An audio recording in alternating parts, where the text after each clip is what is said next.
Welcome to the High Noon Show. Oh my God, I just did something. I just stole, you know what I just did? Welcome. That is how Dak Shepard opens his podcast, Armchair Expert. He always says, welcome. And I can't believe I just did it. That was a completely unintentional ripoff. Welcome to the High Noon Show. This is a live stream that we do every day, Monday through Friday, from noon till typically around 2, sometimes 2:30, depending on how much stuff there is to talk about. And that's what we do here. We go through everything that's happening today. I comb through all the headlines, all the trending topics, all the hot topics, current events, pop culture, all that kind of stuff. And I try and run through it very, very quickly. We do one topic. I tell you what's happening with that topic, why it's trending, why people are talking about it. I give you a hot take. We visit with the chat room, and then we move on. That's basically what this show is. Then we do another show Monday through Thursday evenings. That's called Pugs and Parker Present Pillow Talk on the Radio Misfits podcast platform. Pillow Talk is more conversational. It's about an hour plus sometimes, but typically it's just two people sitting around talking. This is utilitarian. This one here, High Noon, is for you. This is so that you're briefed up on everything that's happening in the world today that people are talking about. I do make a couple of exceptions. We don't go into a lot of politics. We don't go, although, sometimes that's difficult. We don't go into anything that is, I deem to be potentially flammable insofar as political partisanship, like culture war stuff. I don't like that, although sometimes I can't help myself. This show is designed to be the way radio talk shows used to be, where everybody's invited. Everybody's point is valid. Just be civil, just be decent, and let's try and just talk about the world. Not like a bunch of crazed partisans. Okay, so that's what this show is.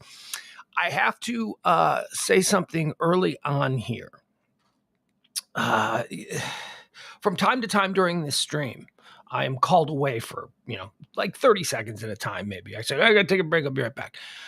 We are at a heightened level of awareness today for me needing to. As I've said, I am a dog uncle of an absolutely insane mean dog. She's a mean dog. She's mean. She doesn't like people. She's big. She's scary. She was brought in to be a watchdog of the property here at the beautiful 1%er compound, and she takes her job seriously.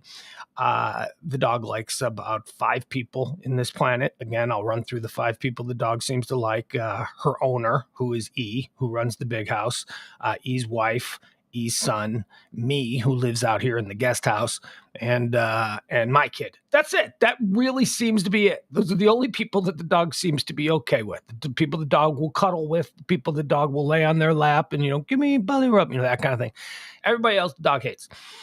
Possibly Ed. Ed has spent enough time here that, although it didn't start out good, never starts out good. But Ed, of course, the pod master of the pod father, as we dubbed him last night, who runs Radio Misfits, he seems to have a good relationship to her as well. So, but here's the problem. The dog typically runs around out in the backyard while I do the show because I can't be bothered with her. There is an issue. The way we've talked about how our property is laid out here, there is a greenway. I live in a spacious, beautiful guest quarters here on the 1%er compound. We call it the Comfort Nest Lounge. I have a great back deck, which is right off my door. It's a terrific deck. I love this deck. It is covered in beautiful Highland Park trees. And then there's a greenway right on the other side of my deck. A greenway is probably about, 15, maybe 20 feet wide. And then there are fences for the other block's houses, the houses on the next block. We have one neighbor who I've talked about a lot, Dr. Snottyface. Dr. Snottyface calls the police on our dog because our dog barks at things. And when I say things, it barks at airplanes, it barks at squirrels, it barks at coyotes. Sometimes coyotes come running up and down the greenway. It just barks at things. It's a watchdog. But there is another family who lives directly across from us, and they're wonderful. This family is right. They're not Dr. Snottyface who calls the police on the dog. So the dog has to be monitored. But the wonderful people who live just across, oh my God. I was woken up this morning at like 7:30 to the sound of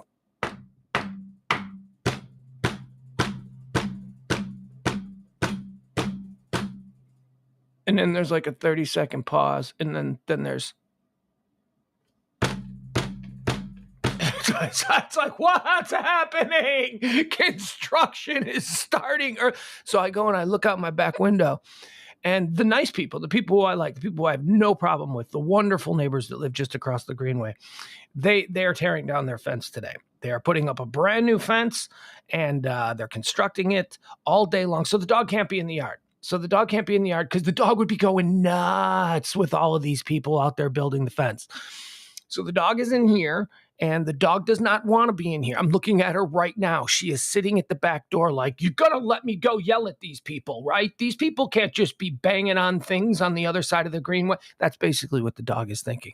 So I'm worried that she is going to be a problem during today's show. And if that's the case, then I'm just going to have to lock her in the bedroom.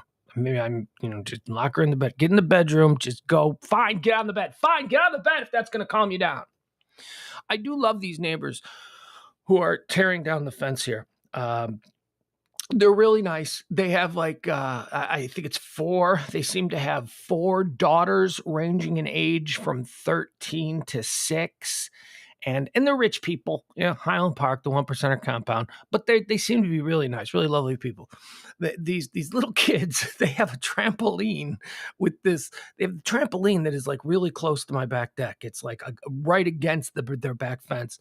And I'm telling you, there is nothing more pleasant than to just sit out there on my back porch, watching, streaming. I typically go out there and stream baseball games and stuff. So I'll sit out there on a nice night and I'll stream some baseball games with headphones on. And even with the headphones, I can just hear the symphony of these little kids on the trampoline, just giggling and laughing and giggling. Oh, it's wonderful. It is just, it's music for the soul. It is so, and they're really cute. And the dog doesn't seem to bother them or mind them. The dog will just sit there and look at them, and they'll be on the trampoline and they'll be talking to the dog, and the dog will the tail will start going. Dog doesn't seem to want to eat the kids, which, let me tell you, for all the problems that we have with this dog, the dog seems to be able to tell the difference between a guy and like a little kid. So that's really nice. Oh, also, you want to know something? Okay, so they also have this their backyard is awesome. They're rich people. They have this really cool pool. The pool's really big. It's like bigger than like a normal backyard pool because it's a bigger than normal backyard. But you know what they have in it? I noticed this yesterday. They have floating in their pool these there's 4, because I guess there's 4 girls, and then there's another one that's never in the pool, but I think it's for the 4 girls. They have these massive blow up inner tube animals, like you know what I mean, like that the kids float on in the pool, and they have their little splash where they replicate naval battles or whatever, and they each get on one of their things. And these things, these floaties, I have never seen. They are amazing. There's a big gorilla. There's one that's just like a giant inflatable gorilla. And then there's one that's a swan. And there's another one that's a duck. And another one that's a shark. They're just really cool. They're these giant. And I was looking. These things are like $3,000 a piece. These aren't just like, you're at the Walmart, you're looking for blow up toys. These things are like the hardcore, super expensive. And I know how expensive these things are because, E, the master of the house, on his boat, when we go out and do our boat parties, he's got this inflatable pool deck, that you pump in, you attach it to like an inflatable thing, and then it inflates and it creates this giant rubber deck around the boat, so that like extends the bathing and deck area of the boat by like, I don't know, 2-fold. It's really cool.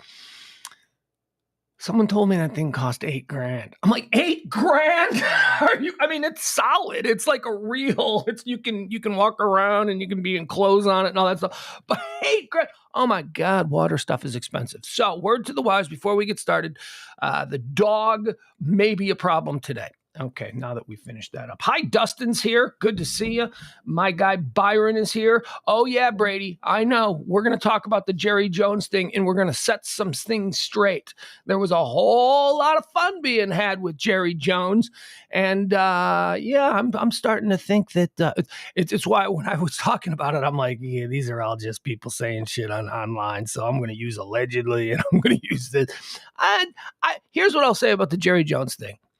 I don't think he was doing what people were suggesting that he was doing there on Harry Hines. I think something else was going on, and I'll talk about that. But no. Look, for all of Jerry, for all the fun that people have with Jerry, like the story that he was pulled over on the side of the road, that turns out not to be true. That's not how it happened at all. So we're going to watch it and we're going to break it down, and we are to some extent going to clear Jerry Jones of some of the more, I don't know, salacious accusations that were made against him, although it's still pretty compelling video of the accident. So we'll get into that, and we'll get into, James Parker is here. What's up, James Parker? If James Parker's sitting around, he can join the show. I was going to say, send me a link. I'll send him a link. You can come join the show. You can talk about these hot topics with me if you want. All right, but first we're going to get into what today is. It's May 6th, the 126th day of the year. There are 239 more days remaining until the end of the year. Let's check the National Day of calendar to see what kind of absolutely absurd things we're supposed to be observing on this day. May 6th is National Military Spouse Appreciation Day. Yep, I just said absurd, and then right there in my face, it's a good cause. National Military Spouse Appreciation Day. Rob Barr, who hangs out in our chat room, who is a tremendous supporter of this show, and a guy I used to do a little bit of work for. Rob Barr has basically dedicated his life to the, music. He's a musician. Funny story about me and Rob Barr. Rob Barr lives in San Francisco, and like 30 years ago, I managed a band that he was in. So we go way back. But Rob Barr runs a charity called Hire a Hero, which is not just about, let's give money for these causes. No, it's like the reason I love his charity, Hire a Hero, is because it is a very specific cause where the money goes to. It goes to families of returning veterans. It goes to, education of returning veterans. But not only, what I love about his foundation is that it actually says, the families need help too. The families, the wives help. Let's help the wives. Let's help the kids. Let's help the families, because just because dad was over there slugging it out doesn't mean that the whole family hasn't sacrificed. So that's one of the things that I absolutely love about his work with hireahero.org. So if you want to support any military charities, that would be one that would probably be tops on my list. It is National Military Spouse Day. Well, let's give some love out for the military spouses. May 6th is also National Provider Appreciation Day. I don't know. I don't really want to. It's National Space Day. Yesterday was National Astronaut Day. Today is National Space Day. I don't know. Give me my space, man. I don't know what that's about. School Lunch Hero Day. What does that mean? Hero sandwiches? Or who was a school lunch hero? Let me see here. The first Friday in May is School Lunch Hero Day, dedicated to those men and women who make the cafeterias in the schools a better place to be. What was your favorite school lunch? Taco salad. I loved our taco salad in high school. You'd go down this like buffet line. You go, okay, give me some lettuce, give me some cheese, give me some ground beef. Now I want some jalapenos and I want some of that. And then when you were done, you would weigh it and they would charge you, I think it was like 10 cents an ounce, whatever. It was really affordable. And it's probably not affordable anymore, but that was my favorite school lunch. For many children, the cafeteria is the first place they enter on a school day. From the first time through the cafeteria line, the lunch hero has more than nutrition on their minds. The well-being of every child is important to them. Keeping them safe, happy, and providing them with good and delicious food is also a priority. Okay, so that's fine. I loved my lunch in high school. It was good. By the time my senior year rolled around, I had somehow worked it out so that I had like 3 lunches. It was okay. So I had my real lunch, and then I had a study hall with the cool teacher. You always have the cool teacher. So I had study hall with the cool teacher, and we used to just go to the bathroom, like, hey, man, can I go to the bathroom? And he'd be like, yep. He didn't care. He was just reading the paper because it was a study hall. And you'd take the bathroom pass. And then you'd just go to lunch for like a half hour to hang out with your friends. And then I had a third, but I don't remember how I managed to get like 3 lunches in a row. I don't know. Explains my size, though. It's National Beverage Day. I am drinking a 0 Dr. Pepper during this show. That would be my beverage of choice these days. Supposed to be drinking water. I know, but water just... water's good. Water is life. I get that, but it's just so uninspiring to drink. It's like you drink water. It's just wet air. That's all. It's just like, what's it taste like? Wet air, I guess. National Crepe Suzette Day. I don't know what that is. I don't care. I'm on a diet. It's National Nurses Day. God love our nurses. I love nurses. Nurses are awesome. So there you go. If you got a nurse in your life, say, hey, congratulations, it's your day. Hold on, let me check something really quick. I just I realized that I just said, hey, if Parker wants to come on, I'll send you a link if you want one. And then I never looked back to see if he ever responded to that. So I know, as Leslie Queen of the chat room accused me of the other day, she said I don't pay enough attention to the chat room. But this isn't easy to just ramble extemporaneously. I gotta be in a zone. Sometimes I fail to look when I'm, searching for the next word to say. Al says you should try Dark Berry 0 Dr. Pepper. It's good. I have not tried Dark Berry 0 Dr. Pepper. I haven't even seen it, but I will check it out. Adam says it's always okay to make fun of Jerry Jones. He'll probably enjoy it. Yeah, I don't know. I talked about that the other day. I'm detached from the whole Cowboys situation because I'm only tangentially a Cowboys fan. I do root for them. I root for them because my son gets so upset when they lose, and I just don't want to be around that. He doesn't process losses well yet. He's 12 years old. He gets very upset. He lives and dies by every Cowboys loss. But, maybe we'll talk about this when we get more into the subject of Jerry Jones. But the other day, I just played a random clip from a couple of days ago that I heard on a Chicago sports station where they were just talking about Jerry Jones, and they do this often. They make fun of the whole Cowboys situation. Now, granted, it's not like they're saying the Chicago Bears are better. That's not what they're saying.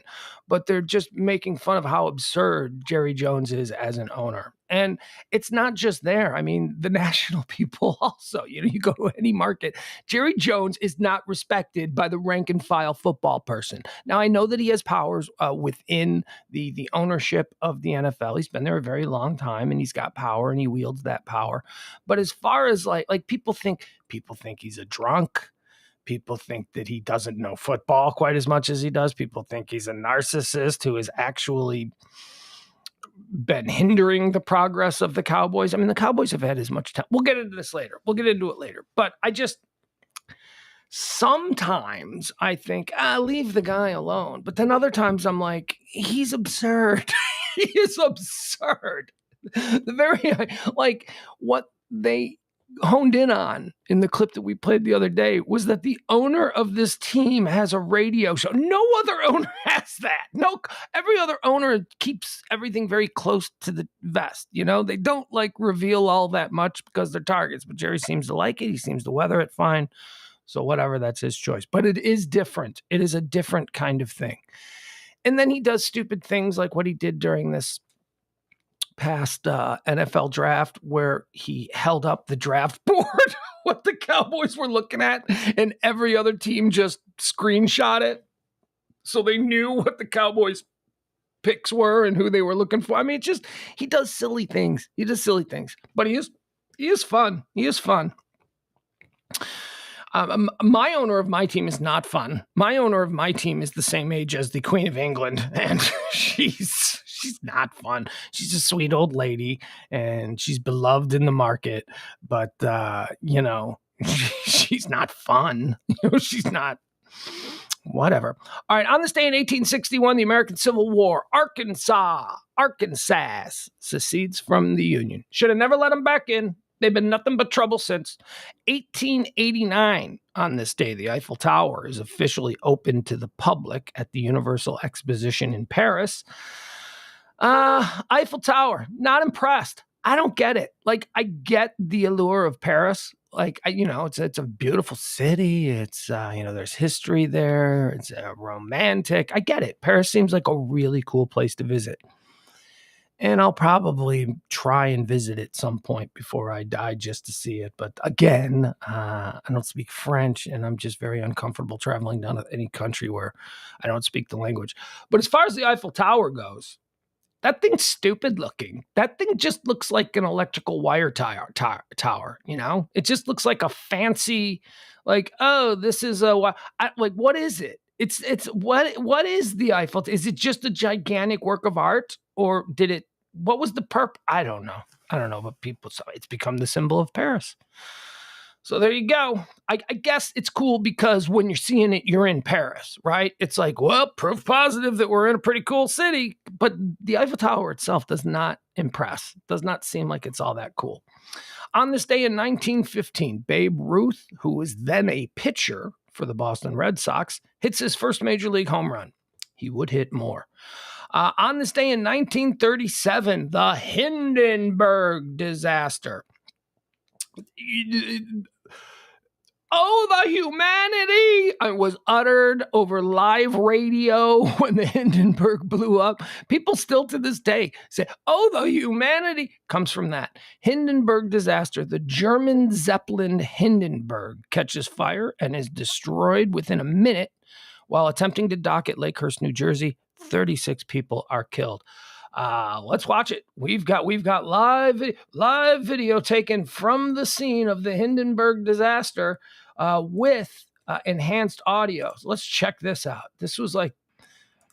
Sometimes you get like, remind me later.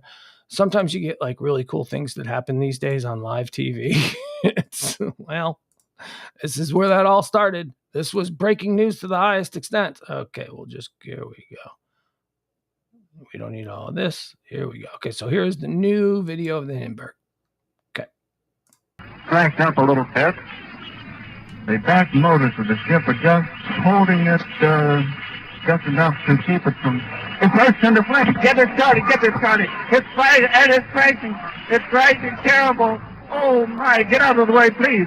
It's bursting into flames and it's falling on the mooring mast and all the folks between it. This is terrible. This is one of the worst catastrophes in the world. Oh, it's like 400 or 500 feet into the sky. It's a terrific crash, ladies and gentlemen. The smoke and the flames now, and the frame is crashing to the ground, not quite to the mooring mast. All the humanity and all the passengers screaming around here.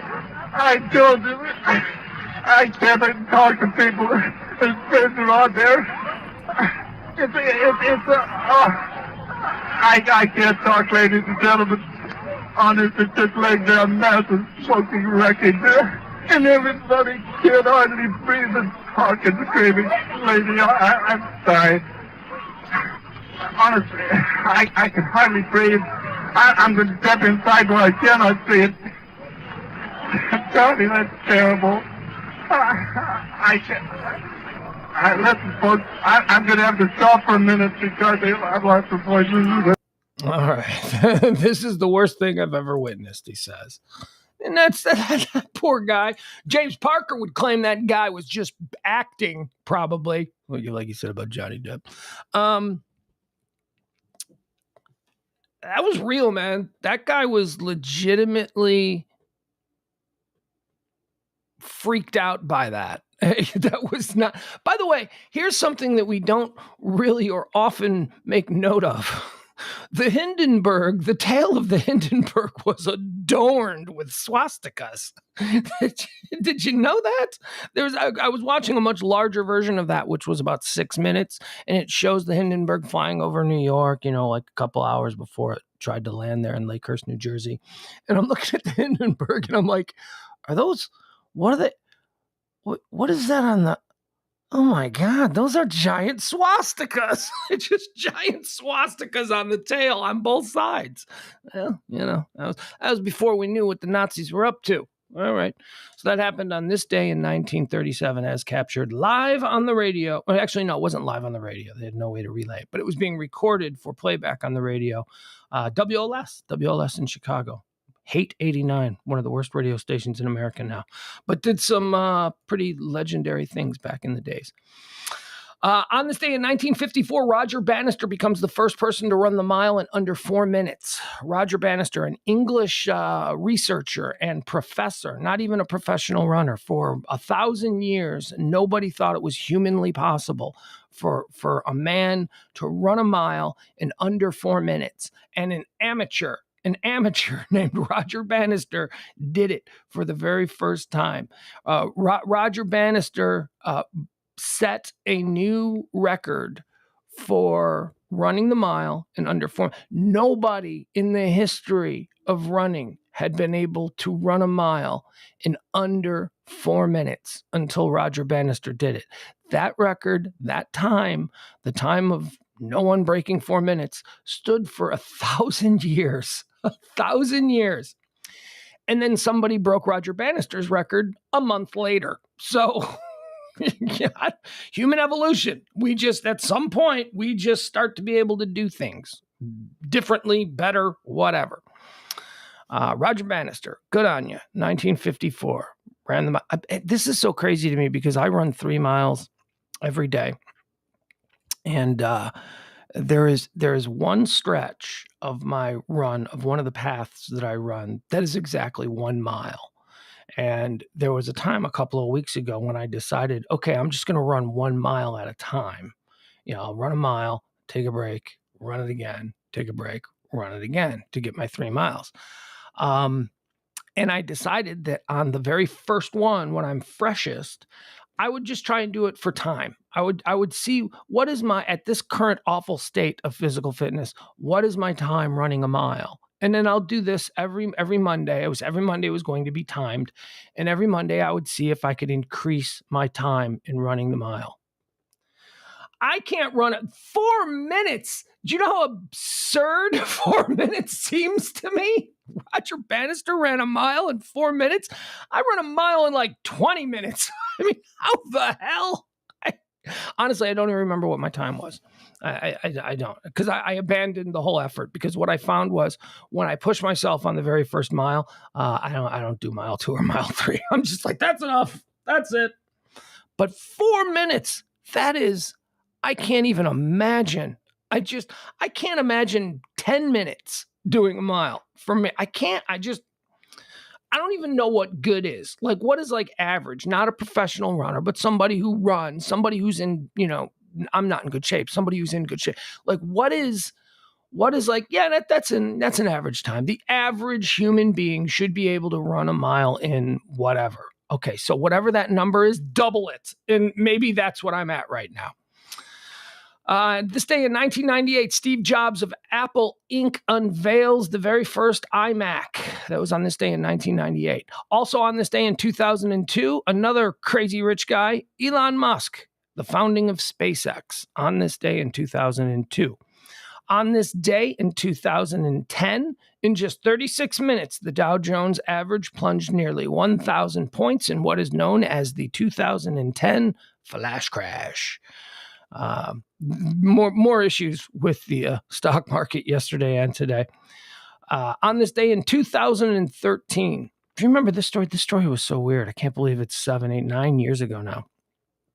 On this day in 2013, 3 women who were kidnapped and missing for more than a decade are found alive in Cleveland, Ohio.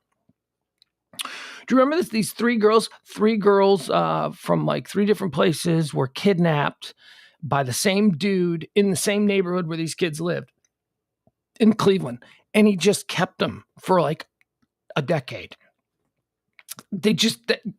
Crazy story. And then I don't remember how they got found, but it was like some happenstance that they got found and they got released. and they were like all grown up and stuff, but they had lived in this crazy guy's house. There have been a number of documentaries about what these three little girls endured. I haven't watched any of them. That's not the kind of documentary I like. I don't need that. That's sick. I don't need that knowledge in my head. If I'm going to watch a documentary, it's going to be something that's going to fill my head with, silly trivia, at worst. And, I don't need to know the pits that man has fallen to. I don't need that kind of, that's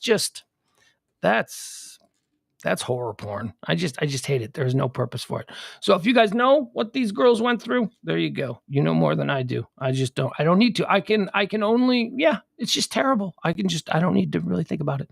Births on this day. We like to cover important people who were born on this day. And this day in 1915, Orson Welles.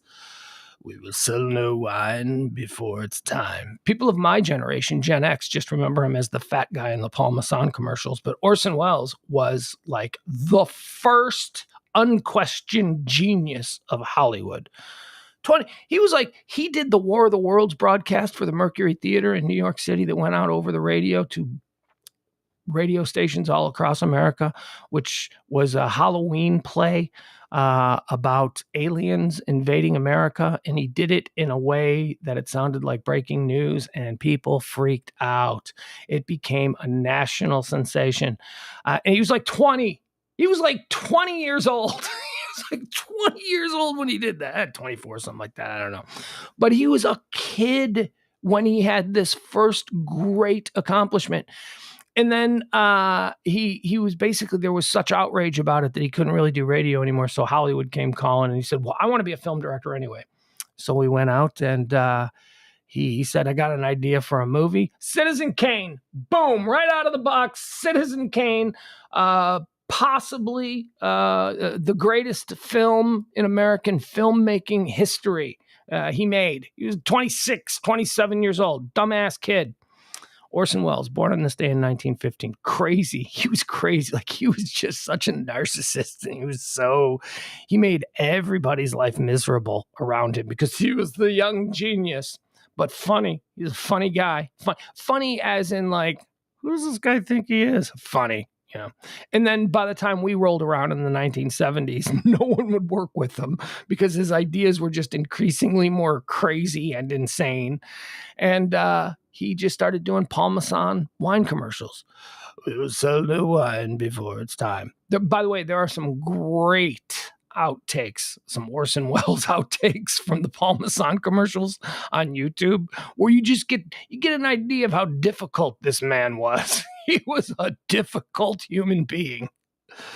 Born on this day in 1945, Bob Seger, American singer, songwriter, and guitarist. I'll tell you something about Bob Seger. Bob Seger. I love me some Bob Seger. Bob Seger is sleepy great. Sleepy great. Sneaky great, really. First of all, he had just a crap ton of hits, right? And late 70s and 80s and all that stuff. And then he was just like, yeah, man, I'm done. I made so much money. I'm just going to chill out and relax. But first of all, Bob Seger song draft. Nah, we're not going to do that. Although I could, because Bob Seger, I talk a lot about my yacht rock list. Bob Seger's still the same. Is a banger on my yacht rock list. And you're still the same. Still the same. Still going game to game. I don't know. I can't sing, but I love me some Bob Seger. Happy birthday to you, Bob Seger. Pride of Detroit, Michigan. Born on this day in 1955, Tom Bergeron. I don't know who Tom Bergeron is, but I know he's important. I know, isn't he like on one of those shows? It's not Idol. Is it So You Think You Got Talent? Shit fuck. I don't know what is that show called? Does he do that one? What do you think you're talented? Like isn't he one of those shows? Maybe The Voice? I don't know. He's important though. He's to a certain portion of America. Everybody knows who Tom Bergeron is. So happy birthday to Tom Bergeron. Dancing with the Stars. There you go. Thank you, Albert. Dancing with the Stars. Hey, loser, want to dance with someone famous? I bet you do. That's what they should call it. Although it's not, they're not, no, that's not the part, right? That's not the purpose. Isn't Dancing with the Stars is a star, but they dance with professional dancers, right? Is like stars. And I use that loosely. Like it's not. Our next birthday boy is not appearing on Dancing with the Stars. Our next birthday boy is an absolute star. Happy birthday, George Clooney. George Clooney, born on this day in 1961. Oh, man. I am, I talked about how I might be a little bit Jason Momoa sexual. I might be like, I don't know. I question myself. I love me some Jason Momoa. I love everything about him. He's funny. He's cool. I just love him. I feel very much the same way about Clooney. Clooney is so cool. I mean, he's just so cool. He's good looking. He's got a great sense of humor. Here's one of my favorite George Clooney stories. So when George Clooney was a struggling actor, and not even struggling, he got I think he was doing Roseanne at the time. His best friend is Richard Kind. I don't know. Do you know who Richard Kind is? Richard Kind has been in like a crap ton of things. You'd know him if you saw him. Spin City, I think, is what Richard Kind might be. Curb Your Enthusiasm. He's a big friend of Larry on Curb Your Enthusiasm. Anyway, George Clooney and Richard Kind were living together for years, and they're best friends still to this day. George Clooney and Richard Kind were living together, and Richard Kind had a cat. And the cat box was in the bathroom of the apartment that they shared. And every day George Clooney would go into the bathroom and he would take his morning constitutional, whatever, and he would see the cat box and he would empty the litter box. Like he would empty all of the cat poops from the litter box and flush them down the toilet. Spam call. Stop it. Stop it with the spam calls. I'm telling a very funny George Clooney story. So every day we'd empty the litter box of all the little cat turds and he'd flush them down the toilet when he was done. He did this for like 2 weeks. And over the course of these 2 weeks, Richard Kind was very concerned about his cat being constipated. And Richard Kind would be like, I don't understand it. I think there's something wrong with her. I think I need. So he went and he got like cat laxatives and all this stuff. And so they gave the cat laxatives. And then George Clooney would continue to intercept the turds and float them into the toilet.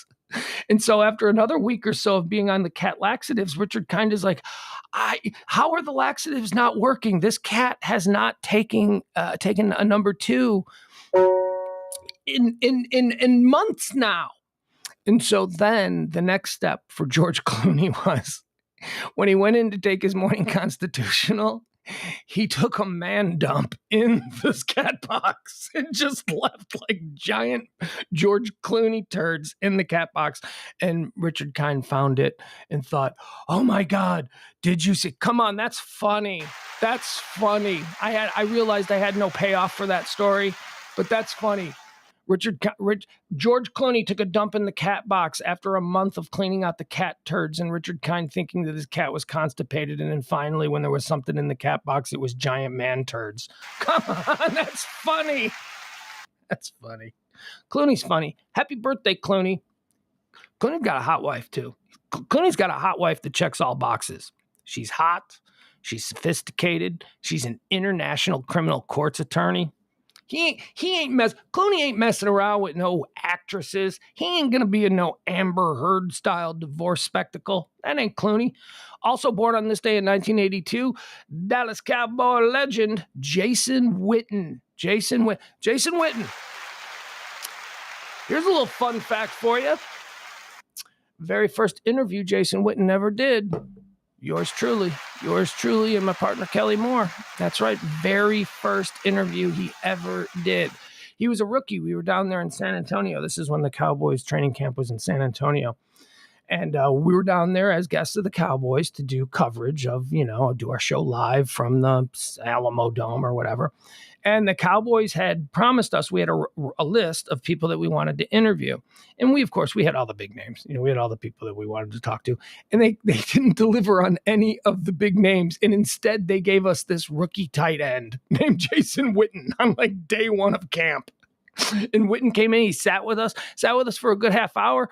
He was, honestly, I'd love knowing what Jason Witten would become, a future Hall of Fame tight end and one of the great personalities in Cowboy history.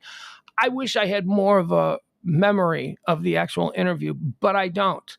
And I remember at the end of it, he said, "How was that okay, guys? Was that okay? I've never done this before." And we're like, "Oh, I'm sure you'll do more." We were like playing him on. We didn't think he would make the team. He was just some well, I mean, I guess we thought he would make the team, but you know what I mean? Like, we didn't think he'd be Jason Witten, and he turned into Jason Witten. So there he is. Happy birthday to you, Jason Witten. Also born on this day in 1983, Gebere Sidibe.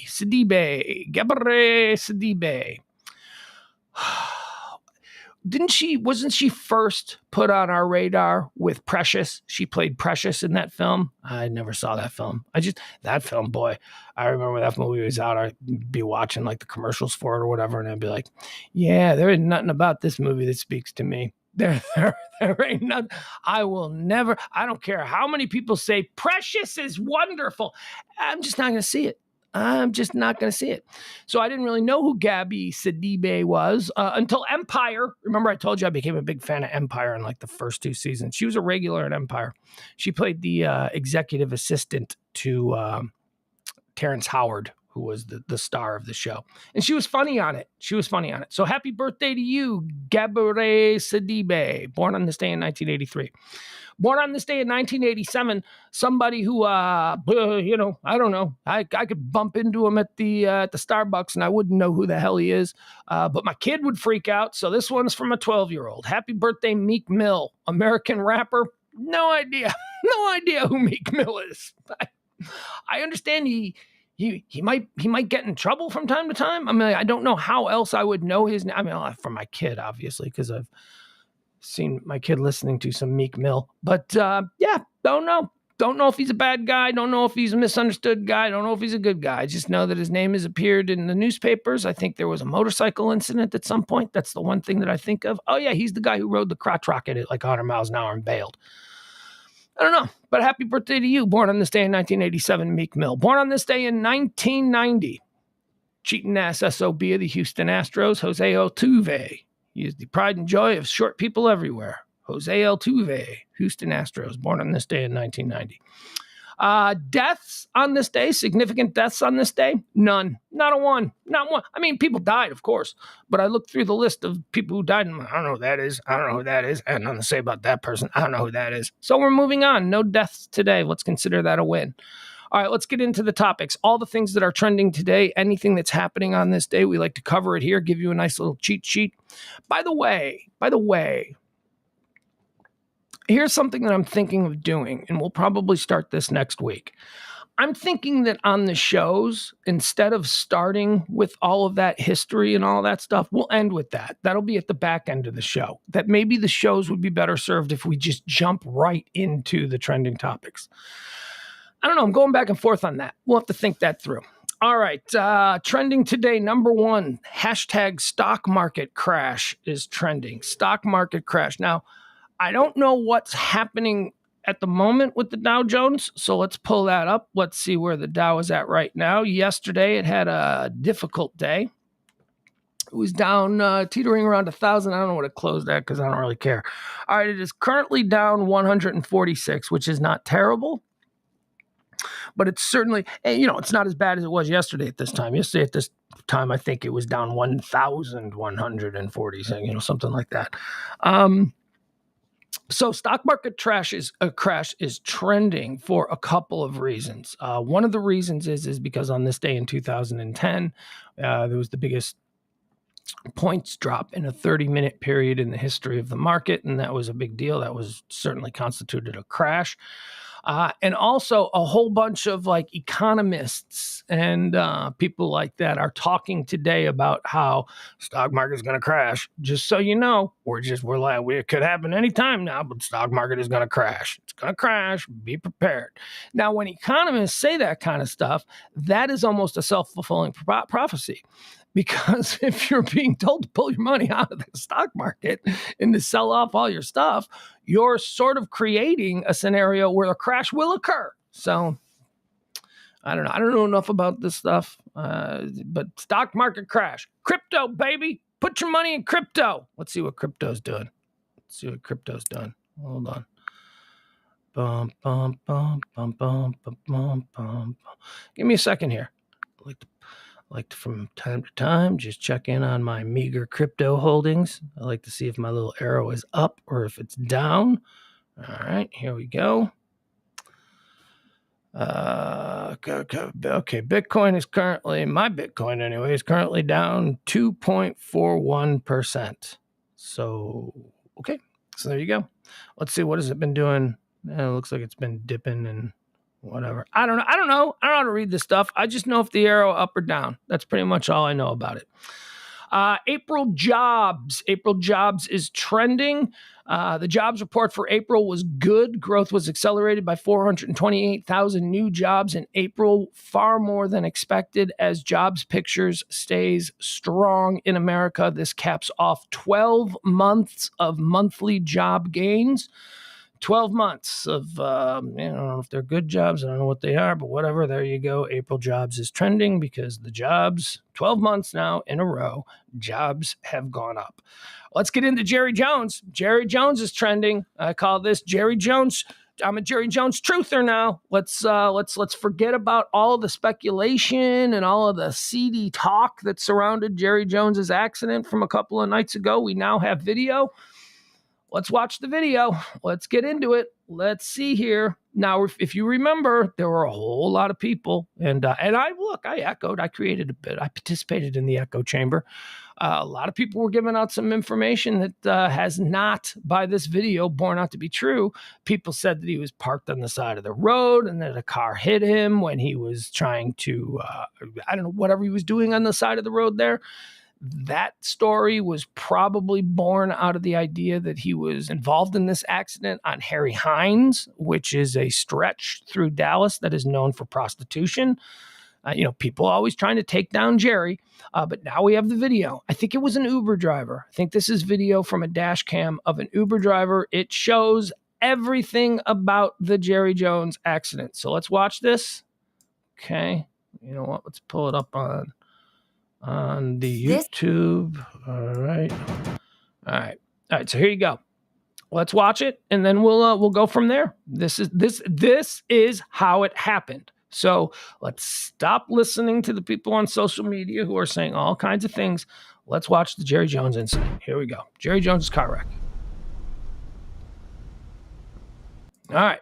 Oh, well, there you go. See the arrow? This is Jerry. That's his Mercedes. Yeah, that's the one I told you. I saw he drives around in a Mercedes in the neighborhood, and I've seen him I've also seen him in a Jaguar. Okay, so here we go. Okay. All right, one more time. One more time, Jerry. Ooh. Car is making a left there on Wolf Street. Jerry's not watching. What's he doing? He just boom. Okay. All right, Jerry. One more time for Jerry. You see this left car making its turn. Here comes owner of the Dallas Cowboys, Jerry Jones. Bam. Oh my God. Get your furniture, electronics, and appliances. Plus a whole lot more. Live the plus life. Watching slow-mo. Ooh, man, right on the driver's side door. Right there. All right. Now this is the aftermath. Here comes Jerry walking down the sidewalk. See him? Look at him. He's walking down the side. Here's Jerry. I guess this is the car he hit. I don't see Jerry's car. Because I heard him hitting brakes. We were stopped. Very nice. Jerry's gonna come over and he's gonna sweet talk to people he hit because he hit them. I don't know if they were doing something illegal. I don't know. This is actually not too far from where I am right now. Was that an illegal turn they were making? I don't know. But the video proves he was not pulled over on the side of the road. He was not doing anything. I mean, we don't know what was going on in the car. we don't know, I don't know. Was he on his phone? Had Jerry been drinking? He enjoys a cocktail. He was, who knows? We don't know. But there he is right there. All right, Jerry's now people are just everybody's got to be like, could you imagine you get into a car accident with somebody just plows into you, and then it's like Jerry Jones? You're like, wow. He's like, how you doing, Jerry? How about them Cowboys? Shaking hands. He's wearing the Jerry Jones suit. He's talking to this fella. I'm just hoping I got hope my camera was running correctly. Your camera was running correctly, dude. Don't worry, you got it. You got very good angles on this. Well, I gave both of them He's probably talking to Jim Bob, his attorney here.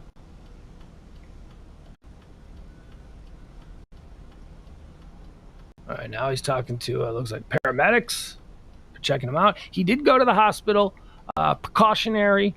He was released. He was fine. Jerry's fine.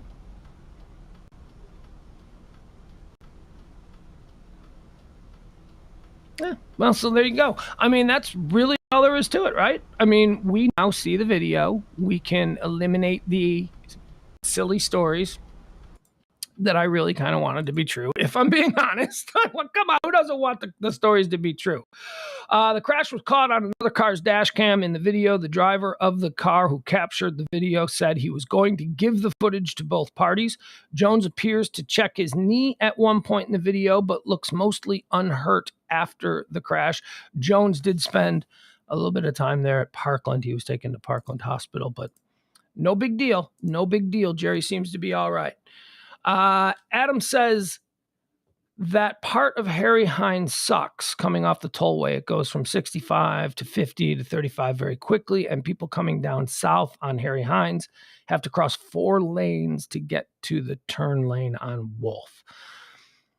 Adam says he tried to make a left turn from the middle lane. Is that what was happening? Yeah, I mean, I don't know. If that's what was happening. Jerry sure did hit him square, though. So if there was a turning lane there, he doesn't appear to be in the turning lane, or it appears that Jerry is just going straight while in the turning lane. I don't know. I don't care about that stuff. All I cared about was the fun, gossipy stuff that was surrounding it. And we can put all of that to rest. It appears that, excuse me, getting a cold again. I just got over a cold 2 weeks ago, and now it seems to be coming back. So you'll hear my from time to time. All right, moving on. Dave Chappelle is trending again. A couple of days after he was attacked on stage, Dave Chappelle is trending because his attacker is nothing's going to happen to the attacker. The crazed man accused of attacking Dave Chappelle on stage at the Hollywood Bowl was charged today, and not everyone is happy about it. The attacker, Isaiah Lee, will only be charged with 4 misdemeanor counts after Los Angeles County prosecutors declined to pursue any felony charges. This despite the perp carrying a replica firearm with a knife. After Los Angeles DA George Gascon decided against the more serious line of punishment, he referred the case to LA City Attorney Mike Feuer, who vowed to prosecute the case vigorously. Okay, so Los Angeles District Attorney is saying, yeah, I'm not going to really do misdemeanors, but I'm now going to hand it over to the city attorney of Los Angeles, and we'll see if he wants to do something different. And he says, I'm going to pursue it vigorously. This alleged attack has got to have consequences, City Attorney Mike Feuer said in a videotaped message. My office takes protecting public safety extremely seriously, and we are going to vigorously prosecute this case. Now, I don't know if the city attorney is an elected position, but if it is an elected position and you run and you try to raise money for your elections and you're in Los Angeles, which is an industry town, then yeah, you better be ardent about supporting celebrities who get attacked because, those are the people that you rely on for donations to run your campaign. Here's what the 23-year-old is charged with. A single count each of misdemeanor battery, possession of a weapon with intent to assault. See, that's huge. That is huge. He's charged. How is that a misdemeanor? Possession of a weapon with intent to assault it's a misdemeanor because he wasn't successful in carrying out his assault. Unauthorized access to the stage area during a performance and commission of an act that delays an event or interferes with a performer.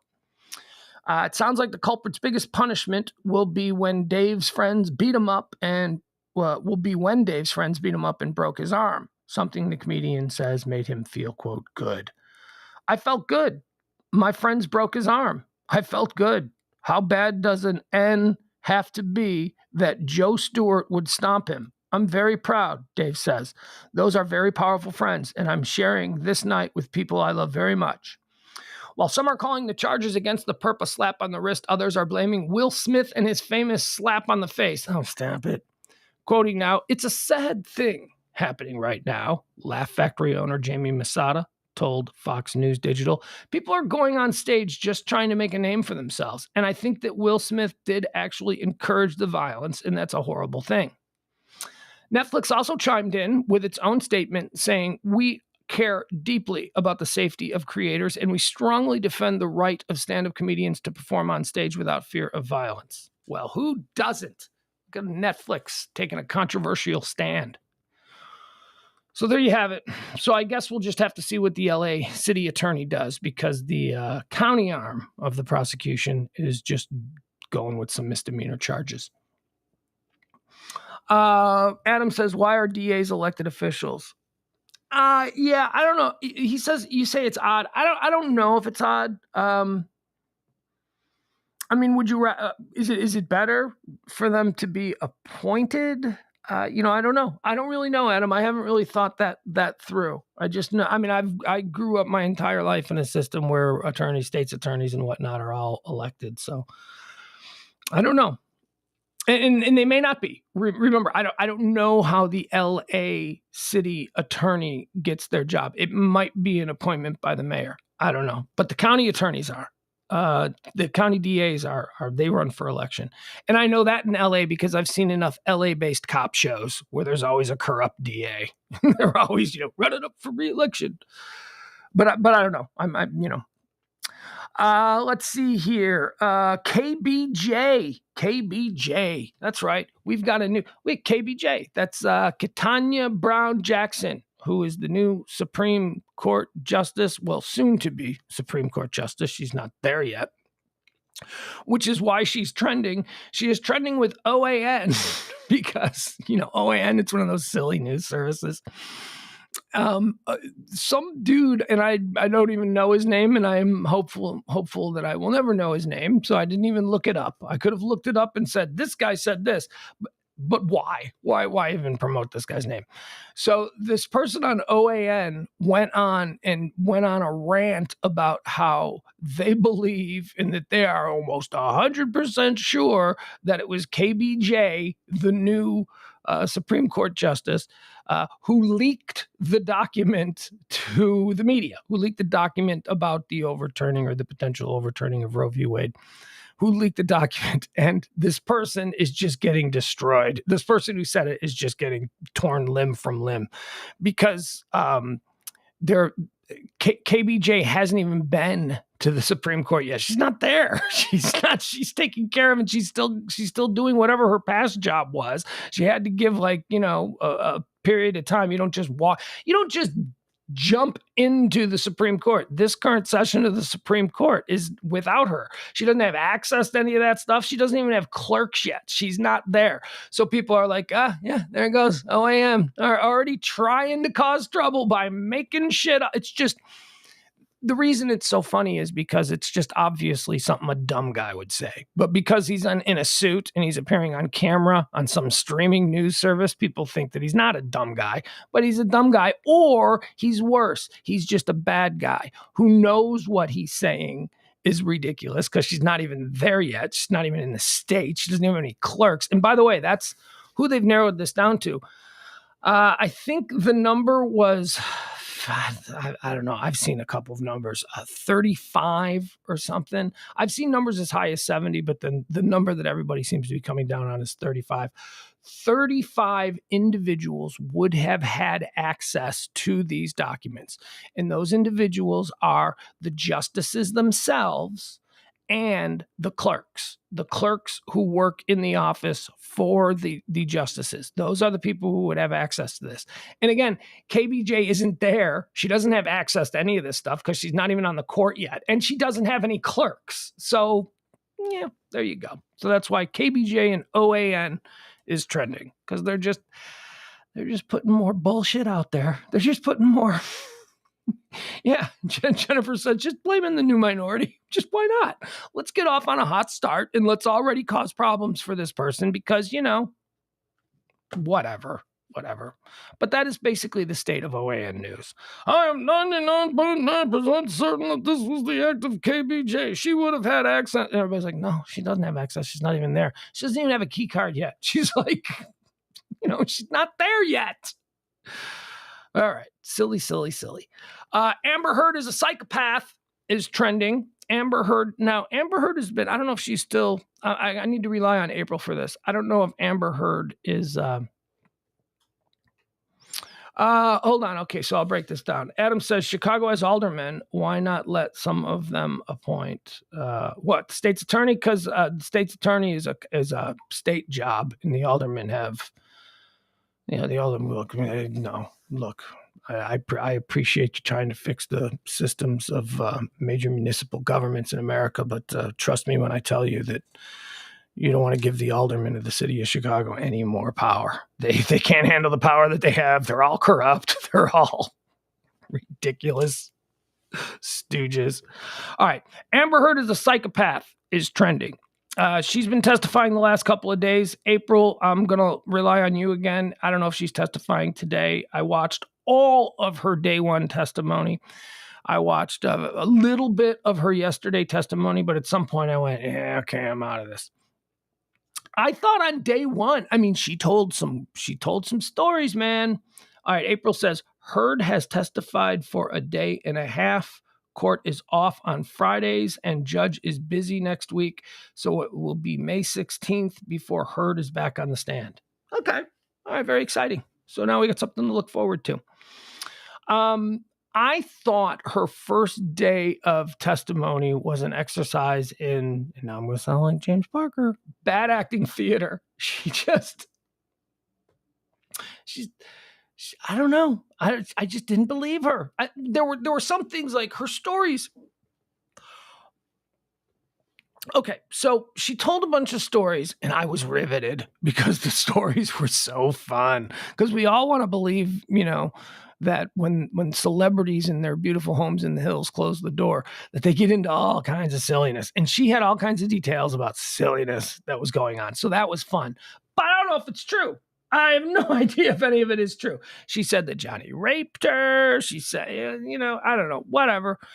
They did all kinds of crazy rich people stuff. On the Pillow Talk show, we talked about how they just decided to go to Russia and they were on this like private jet that Johnny and Amber had, booked or whatever. Maybe it was theirs. I don't know. But they decided that to kill the time on the jet, they would just do a whole bunch of ecstasy. And then Johnny convinced the stewardess on the private jet to do ecstasy with him and Amber. And then the stewardess started, getting into it with Amber, who was a lesbian. Amber Heard left her lesbian wife, as she called her, for Johnny Depp. So, the stewardess and Amber started being playful, and then according to Amber, Johnny lost his shit. Johnny got really mad. He's like, that's my woman. And then there was another instance where they were out. There is this place. I loved this story from day one. I thought this is such a good idea. This is like, I can't wait for the master of the property, to get back from his Kentucky Derby trip, because this is the kind of idea that he would get excited about, that we could do this. There is a place in the desert in California called Hicksville Trailer Palace. Okay. You follow me here? Hicksville Trailer Palace. And it is basically become a hot weekend getaway vacation destination for the Hollywood elite. And it's basically like it's a trailer park. It's a trailer park that is it Joshua Tree? Maybe it's Joshua Tree National Forest or whatever it is, or desert. And Hicksville Trailer Palace is a trailer park, but for rich people who are looking to cosplay as white trash for a weekend. And I was looking at the pictures of this place.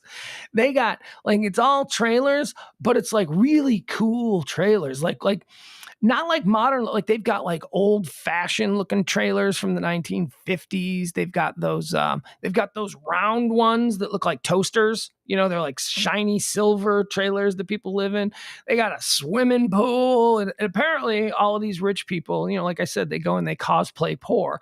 They go up there, they spend a ridiculous amount of money. And instead of staying at a hotel, you get to rent one of these trailers at the Hicksville Trailer Palace. And, you know, they put on shows there. Bands come out and play. And people, it's like a really, I'm like, oh, my God. Anything that allows me to steal money from rich people who want to have the poor person experience but still have like luxurious accommodations, I'm all for. So when he comes back, I'm going to pitch him on our version of Hicksville. Let's do it. Let's totally do it. How much could trailers cost? You just throw a bunch of go find a Yogi Bear campground somewhere, buy it, get rid of all of the junk from the Yogi Bear campground and just fill it with like really cool trailers, put in a nice swimming pool, have massive fancy parties, let a bunch of celebrities come out and do all kinds of like drugs and stuff in the woods. I mean, come on, have bands, you know, get out. It could totally work. I'm not giving you the whole business model. I'll just give you a little taste, but it would totally work because I'm telling you, rich people love to pretend to be poor as long as it's not inconvenient. Like as long as all the trailers have central air and, you know, microwaves and flat screen TVs, and you can totally do that. And you could charge way more. You can charge way more than a hotel room because rich people are stupid. They'll pay for anything. You mean I can live in the woods, but it'll kind of be nice? Yeah, you can. $5,000 a night. Come on down to Hicksville Trailer Palace. Adam Rainer says, buy Jellystone in Burleson. It's literally a Yogi Bear campsite. Airstream. Adam says Airstreams. Those are fancy, but not cheap at all. He also says, I've said that from the start. They're both terrible people, which is why I didn't care to look at any of it. All right. So I disagree with you. I don't not think they're both terrible people. I think Amber is terrible. But I have a bias against actresses anyway. Or excuse me, female actors. I guess actress is a bad word now. You can't say actress. It's female actor. They're all actors. Okay, whatever. I have a bias against female actors. They're awful people. Johnny Depp is not an awful person. In fact, how I know or how I come to this conclusion is because all of the regular people who are involved in this case, who are involved in their life, from their drivers to their cooks to the front desk attendant at the hotel or at the penthouses where they keep in LA, they all like Johnny. They're all like, no, Mr. Depp is a very nice man. Amber is the problem. Amber is the one that they're all like, oh, whenever we get a call from her, it was like, what is this now? And, you know, Johnny seems to have spent a great deal of their relationship apologizing for Amber to all of these regular people. Now, Johnny Depp ain't normal. So, you know, don't misinterpret what I'm saying here. Amber seems like a piece of garbage. Johnny's an incredibly weird guy, and Johnny's a narcissist, and all of these things, you know, all of these things that a big A-list actor is. Johnny's all of that.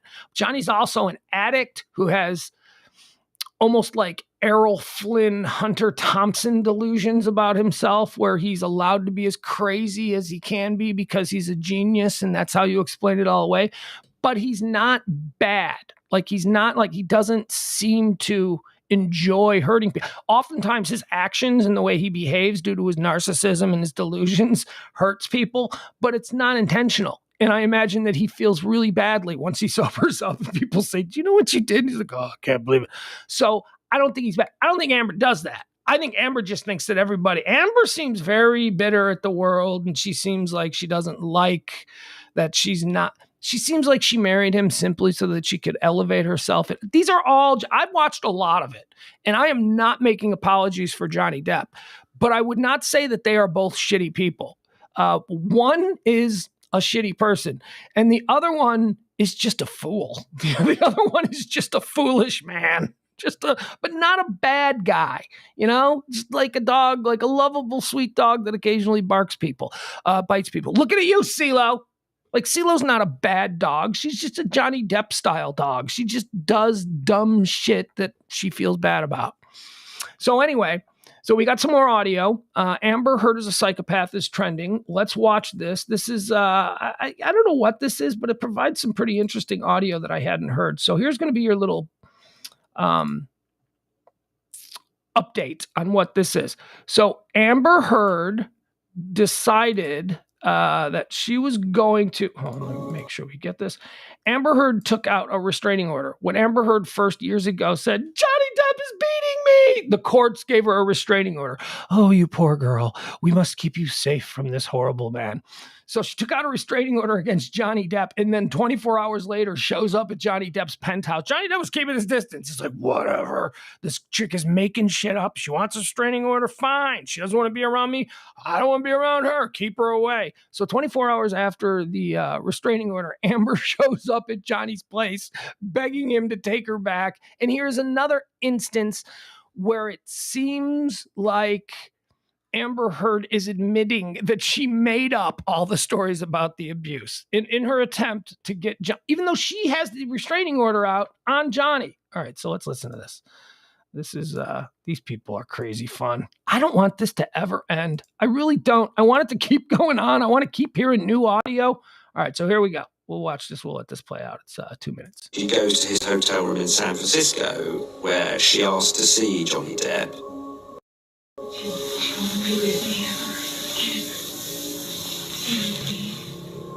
Now, the restraining order says he has not come within 100 yards of her, and yet she turns up on her own to a hotel room where he is. The tape recording was made by her, not by him. He wasn't aware of it. Do you love me? Do you still love me? And one of the first things she does is to ask him to hug her. Is this how you want it to end? I don't want it to end.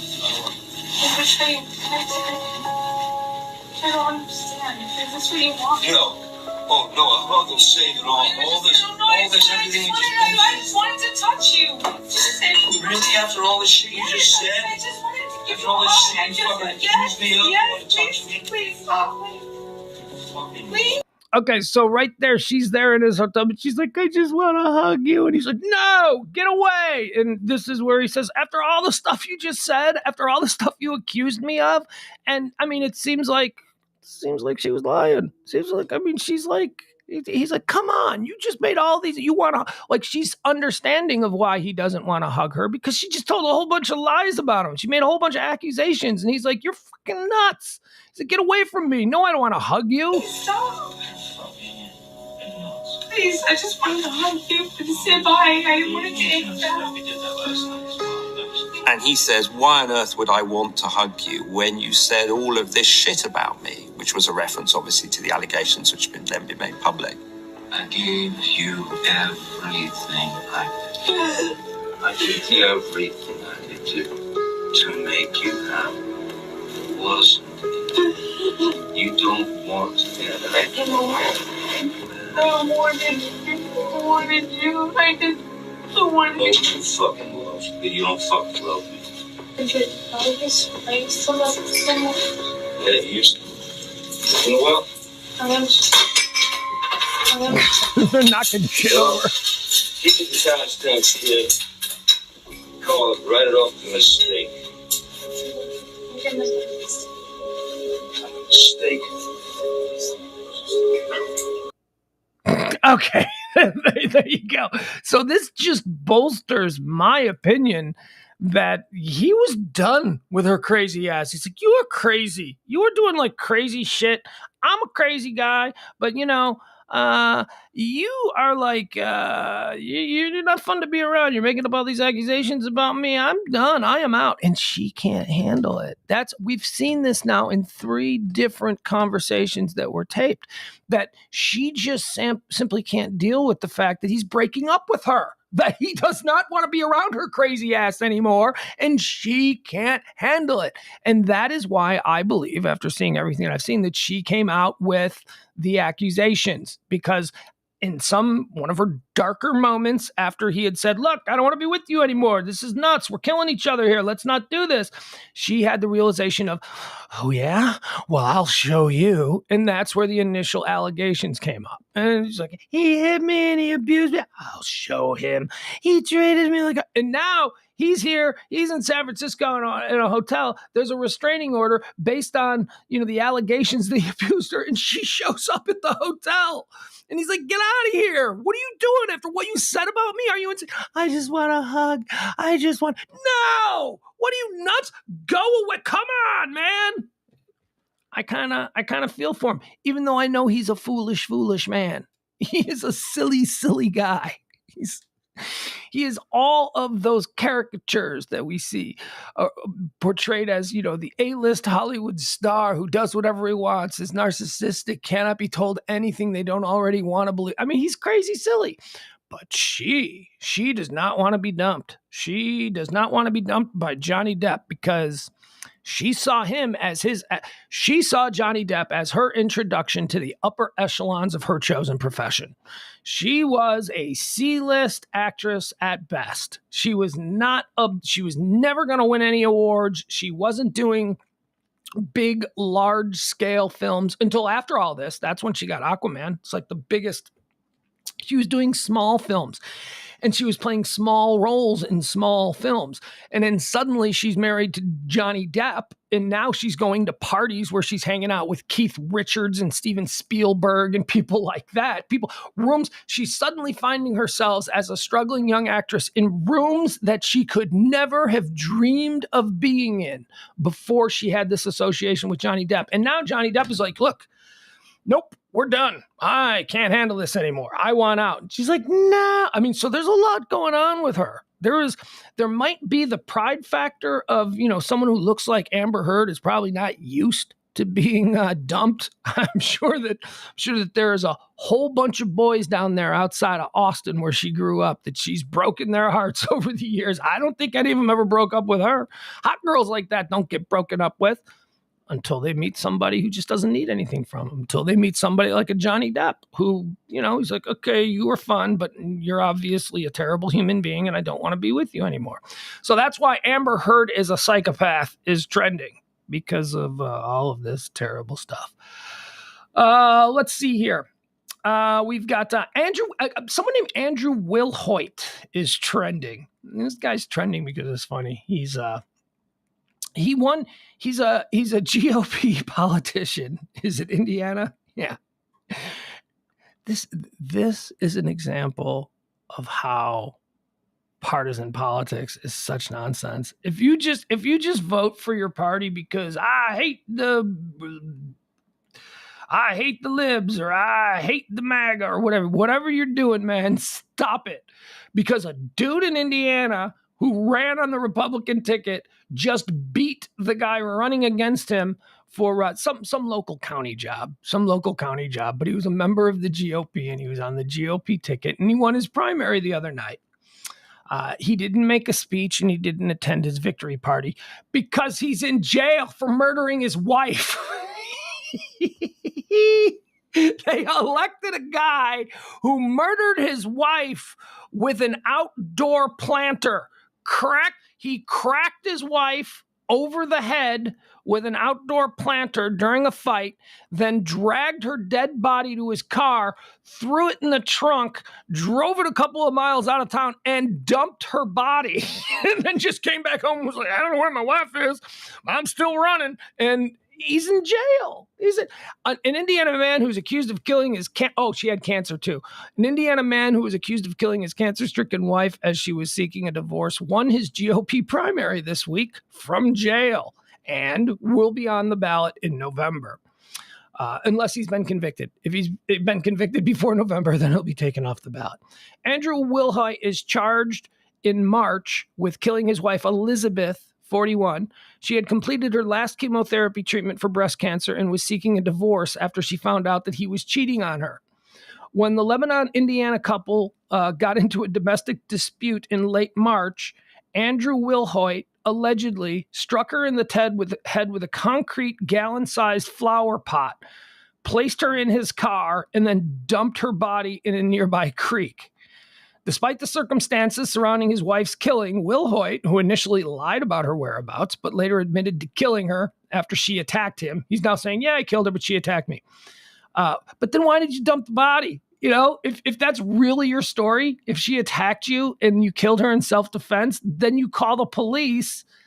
You don't drag the body in a car and dump it in the... Silly guy. Despite the circumstances surrounding his wife's killing, Wilhoit, who initially lied about her whereabouts but later admitted to killing her after she attacked him, according to prosecutors, won his Republican primary on Tuesday for one of the 3 open seats. Election data shows Wilhoit received 60% of the vote. Okay, so, I mean, just come on, man. Just what are you doing? What are we just doing? Randomly voting for people? You can't tell me that anybody that knew that he was in jail for murdering his cancer-stricken wife and dumping her body in a creek, that they voted for. If they did, come on. If they did. Moving on. Are you guys familiar with the Casey and Vicki White story? I've been watching this percolate for the last few days online. Today I thought I'd bring it to you. It was actually something that I was going to talk about a couple of days ago, but I don't know, we didn't get to it. I think we were running really late and I didn't really want to go into it. So Casey and Vicki White are on the run. They're somewhere. I don't know, they might be somewhere here. The authorities believe they might be heading to Texas, so they might be here. Casey White is a murderer. He murdered a couple of women. And Vicki White is his prison guard. Vicki, no relation. They're not married. They just both happen to have the last name of White, and now they're in a relationship. So if they got married, she would become Vicki White, which, you know. So last Friday, 1 week ago today, this happened in Alabama. She was a high-ranking prison guard. She was like one of the top prison guards. She took Casey, the murderer, for a psychoanalysis. She was taking him to a doctor's office. Typically, this is done with 2 officers, but because she's such a high-ranking guard, she was able to finagle the paperwork and make it so that she was just taking him to the doctor's office. Also, needs to be noted, there was no doctor's visit. She faked that paperwork as well. She just made up the whole scenario, and she walked him out of prison. She put him in the back of the police car, and they drove off. Now they're out there. They're in the wind. They initially drove to a nearby shopping mall where they dumped the police vehicle, where they dumped the vehicle that he was being transported in. She had stashed a car that she had purchased on her own, an orange Ford Edge, a little tiny SUV. They got in the orange Ford Edge that was left at the parking lot of the mall, and they're gone. They're in the wind. It has been a week now since they've been out here. So here is, let's see what the latest is about Casey and Vicki White. By the way, she's like 57, 56, and he's like much younger. And the U.S. Marshal Service has released several new images showing the appearances and possible physical alterations that prison escapee Casey Cole White and fugitive corrections officer Vicki White could have made as the manhunt for the pair surpasses a week. Casey Cole White, 38, and Vicki White, 56, who are not related but were allegedly in a, quote, special relationship, disappeared from Alabama's Lauderdale County Detention Center a week ago Friday. At the time, Vicki White, a high-ranking jail guard, left alone with Casey, telling coworkers she was transporting him for an evaluation by doctors at the county courthouse. Officials have said she would then go to see her doctor, Lauderdale County Sheriff Rick Singleton said. But Casey was not scheduled for an evaluation at that time, investigators later learned. In the week since the pair fled, the U.S. Marshal Service has joined the case and with that has gradually released a new stream of information and photographs. New Marshal's office images from late Thursday include showing photos of what Vicki White would look like if she changed her hair color from a normal blonde to a darker shade, or if stuff doesn't matter. None of this stuff matters. This is crazy. Oh, so here, we'll show you some video of it. All right, so we got a little bit of video. Is this the breakout? Yeah, we'll look at some video of the breakout. Why not? That'd be fun. Breakout. She walked him out of the prison. She walked them out of the prison and they got in the back of a car and she's like the wind. They're gone. All right, here we go. Let's watch this fun stuff, shall we? All right, continue reading. Yes, I want to continue. Okay, here we go. We sharing this nonsense? Yeah, we are. Okay, let's see if I can make it bigger. Make it a little bigger. Yeah, there we go. All right, so here, this is the video of the breakout.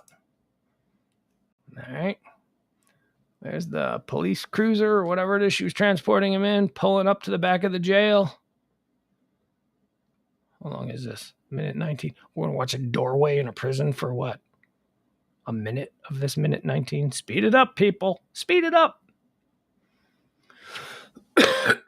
Excuse me. All right. Still nothing happening. When the hell does something happen? Okay, here we come. Is this Vicki? Here she is. Look at her. Look at her. There's Vicki. She's got herself a murderer boyfriend. Okay, Vicki. Look at her. She's got kind of a hard look. But, he's obviously using her. Why not? He had a plan. All right, now she's probably getting her boyfriend, Casey White. No relation to her, Vicki White. All right. Come on, let's see them together. Let's see how they walk out. What is going on here? We've only got like 15 seconds left. They better walk out soon. A lot of that. Here we go. All right, here she comes. There's Vicki. We're looking for her. She's going to hold the door open for her man. Here he comes. Come on. How we get a good look at him? Not a good look. He's just walking. Should there be somebody walking with... I don't know. All right, so that wasn't worth it. I apologize. Apologize for wasting that minute 20 of your lives. But there you go. That's the video. That's how they escaped. Exciting. Can't wait for the movie. All right, let's see what else is happening. Oh, this one I like. This story I like. This is a great one. April says Brian Enton just tweeted their getaway car was found in rural Tennessee. Yeah, did you just see that? Because there were reports yesterday that the orange Ford Edge or Chevy Edge, whatever it is, I don't know, the orange Edge may have been found. And so now, if Brian Enton's good on all this stuff. Brian Enton, anything silly that happens in Alabama or Florida, Brian Enton's all over it. So thank you for that. So yeah, I mean, they expected that they would. Once it was made public a few days back that they were in an orange Ford Edge, they assumed that they were going to be dumping it. So they found it. So they probably, I don't know. JBM says, I think it's funny that prison guard filed for retirement on the day she left, like it was creating an alibi. Yeah. Oh, she just retired. She's not missing. She pulled out $90K from her bank. Yeah, there you go. She was planning this. She was on the run. All right, I want to get to the story because I love this story. So, you guys, now I had never been until a couple of years ago, one of these people. In fact, I thought the whole concept was a little bit gross, but I changed. Okay, so Goodwill Gold is trending. Goodwill Gold is trending. So a little backstory to tell you what I know about this whole scene, because I am way into this whole, well, I mean, not really now, because honestly, I haven't. Anyway, couple of years ago, I think about 5 years ago, I was working on a digital project at the company that I was working at, which was a digital branding agency. And we had created a show called Goodwill Hunting, which, there were problems with it. But the premise of the show, problems with the name, but that was the working title. I loved that name so much, but we anticipated that there would be some issues with Warner Brothers or whoever put out the movie Goodwill Hunting. So the idea was at the time I had been seeing a girl named Taylor, who her job was all of the television shows that are filmed in the Chicago area, your Chicago Fire, Shameless, Chicago PD. There's like a dozen Chicago TV shows that are filmed in Chicago year round. And she worked for the production company, and her job was lead mistress. Her job was to put together the clothing that, the people on Shameless, like she dressed all the people, like you see them in their clothes, they're walking down the street. She put them in those clothes. In Chicago Fire, she does the same thing. She's very good at her job. She loved her job. It's a cool job. She hangs out with, television stars and celebrities and says, you know what, you'd look really good in this. Why don't you come back to my office? I got a leather jacket I want you to try on. And so she had this incredible wardrobe of tons and tons of clothes. She gave half the clothes. I tell people, I'm like, I got like 40 pairs of shoes.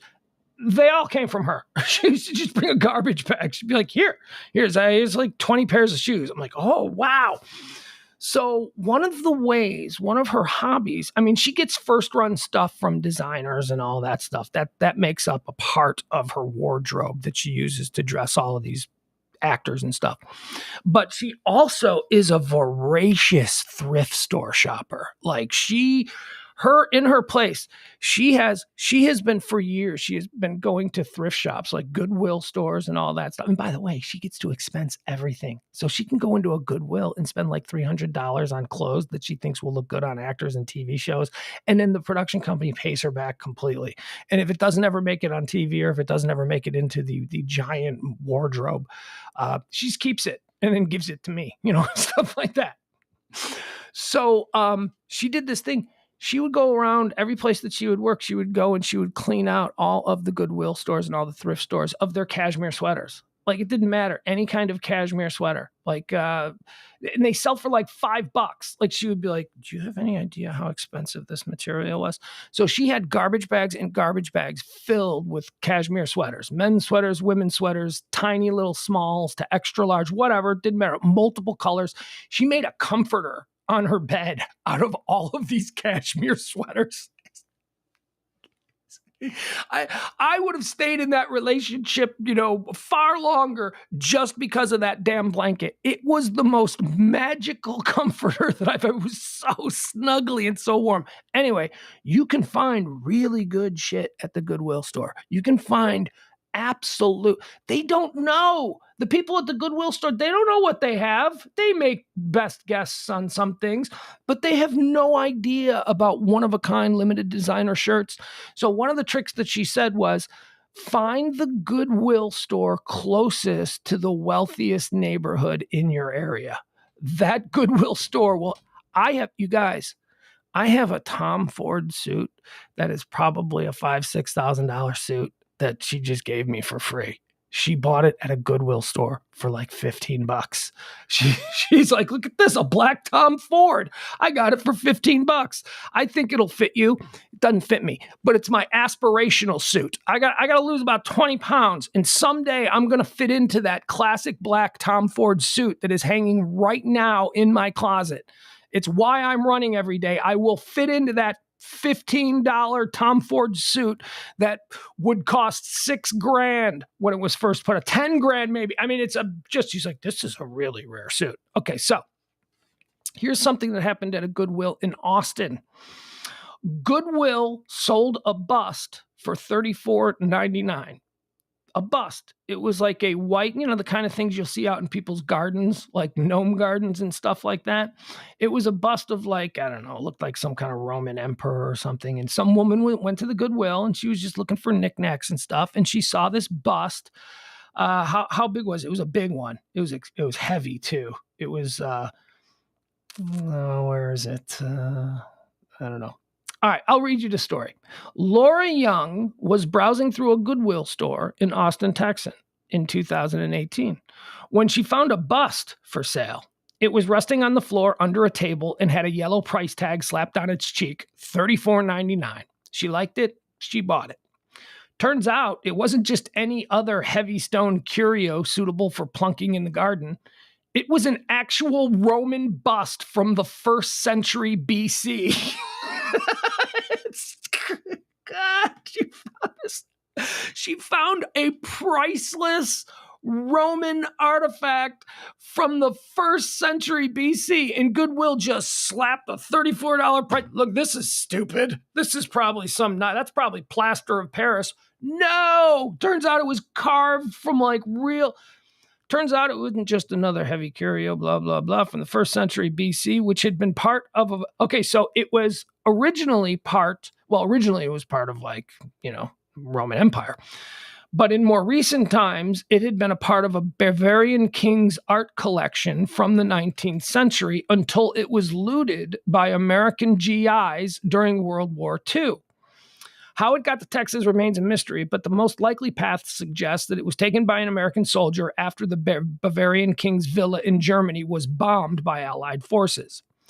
This week, it went on display at the San Antonio Museum of Art next to signage acknowledging Mrs. Young's role in its improbable 2,000-year journey from ancient Rome to the Goodwill store in Austin, Texas. Next year, it will be returned to the Bavarian government under a new agreement, which Mrs. Young that ended her own complex relationship with the ancient artifact, which she had kept on a credenza in her living room for the past 3.5 years. She had named it, this is my favorite part, she had named it Dennis Reynolds.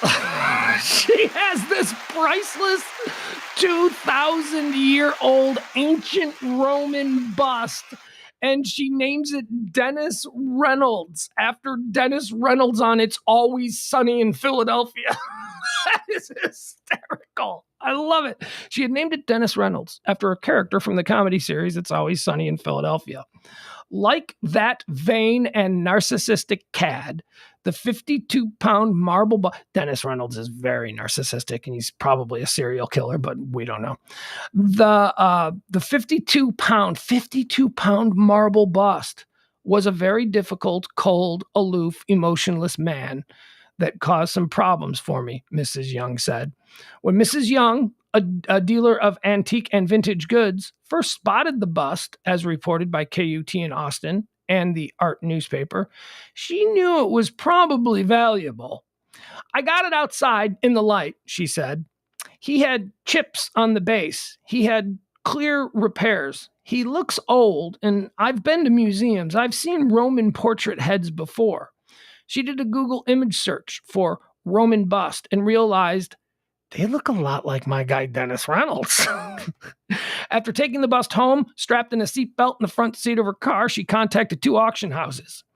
Mrs. Young was on vacation celebrating her 40th birthday when she got an email from one of the auction houses. She wanted to return home immediately. Subsequent research. Anyway, I don't need to go in on how awesome is that? She's just poking around at Goodwill. She's like, that's a crazy looking bust. $34, I'll buy. It's priceless. It is 2,000 years old. Now, she seems to have done the right thing. I don't know if she got any money off of it, but, I would sell it to the highest bidder. I'm not going to give.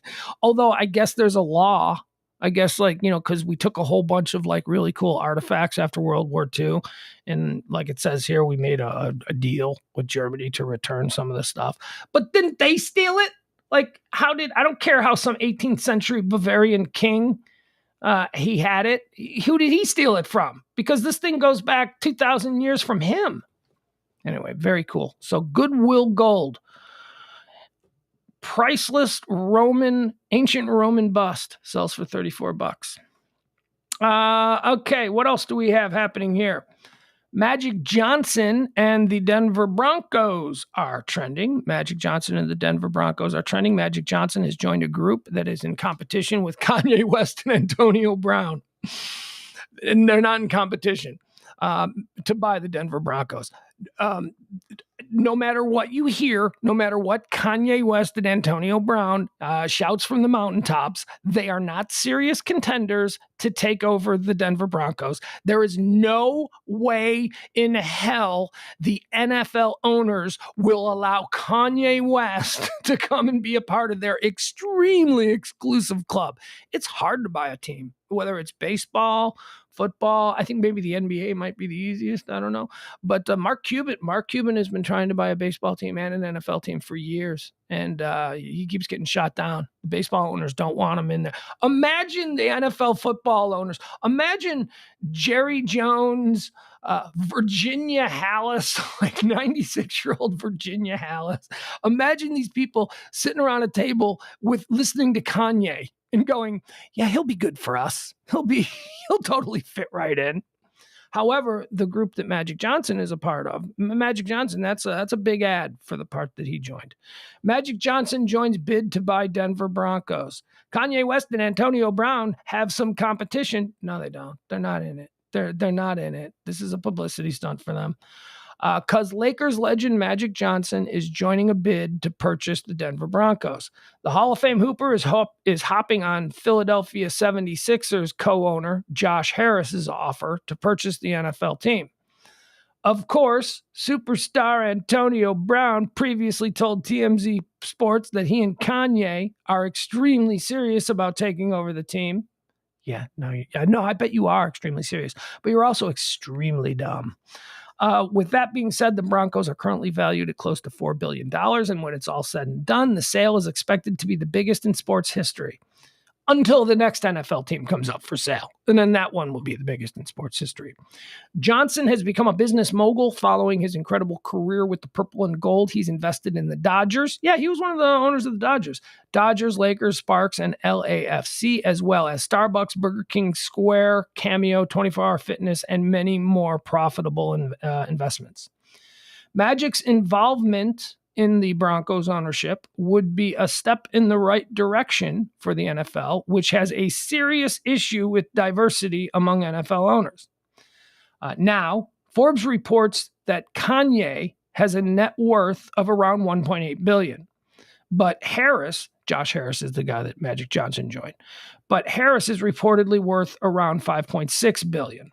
There can only be one winning bid, and unfortunately for Yee and AB, the odds are not in their favor. Stop it. This is TMZ. TMZ's being dumb. They're just playing along because that's interesting that Kanye and AB want to try and buy the Denver Broncos. First of all, they would never be approved. Second of all, they don't have that kind of money. They don't have that kind of money, and no serious money is going to go into business with Kanye and Antonio Brown. You imagine some like hedge fund dude, some old legacy money investors, some on the East Coast trying to deal with Antonio Brown. That's not going to happen. And the NFL is not going to deal with.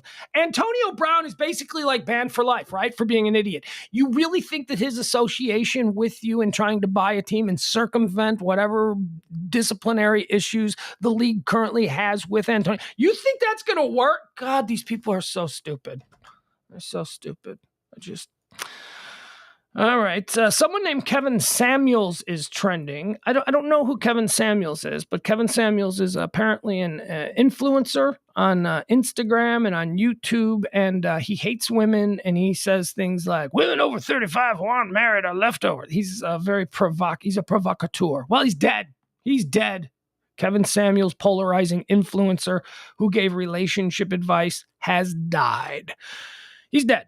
He's dead and he's gone, and he had a heart attack, and people are like, good, I'm glad he's dead, which raises an interesting question. It's bad people die all the time. Every time someone dies, it's not like, oh, this is such a shame. He was a good man. No, he wasn't. No, he wasn't a good man. He was a bad man. He was a bad guy. He was mean to a lot of people. I hate it. I have known a number of bad people who have died. And when bad people die, when people that I judge to have been bad people, pieces of shit, jerks, nothing but negativity out in the universe, when those people die, I just keep my mouth shut. It's first of all, it's not the time to go, that guy was a dick, because no matter how much of a dick the individual was, there is somebody in their personal universe who loves them and who is mourning them. And just out of respect for fellow human beings, you keep your mouth shut. You keep your mouth shut. So there are a lot of people who are doing these victory dances that this guy, Kevin Samuels, who was a bit of a misogynist and, all this kind of stuff, that he's dead.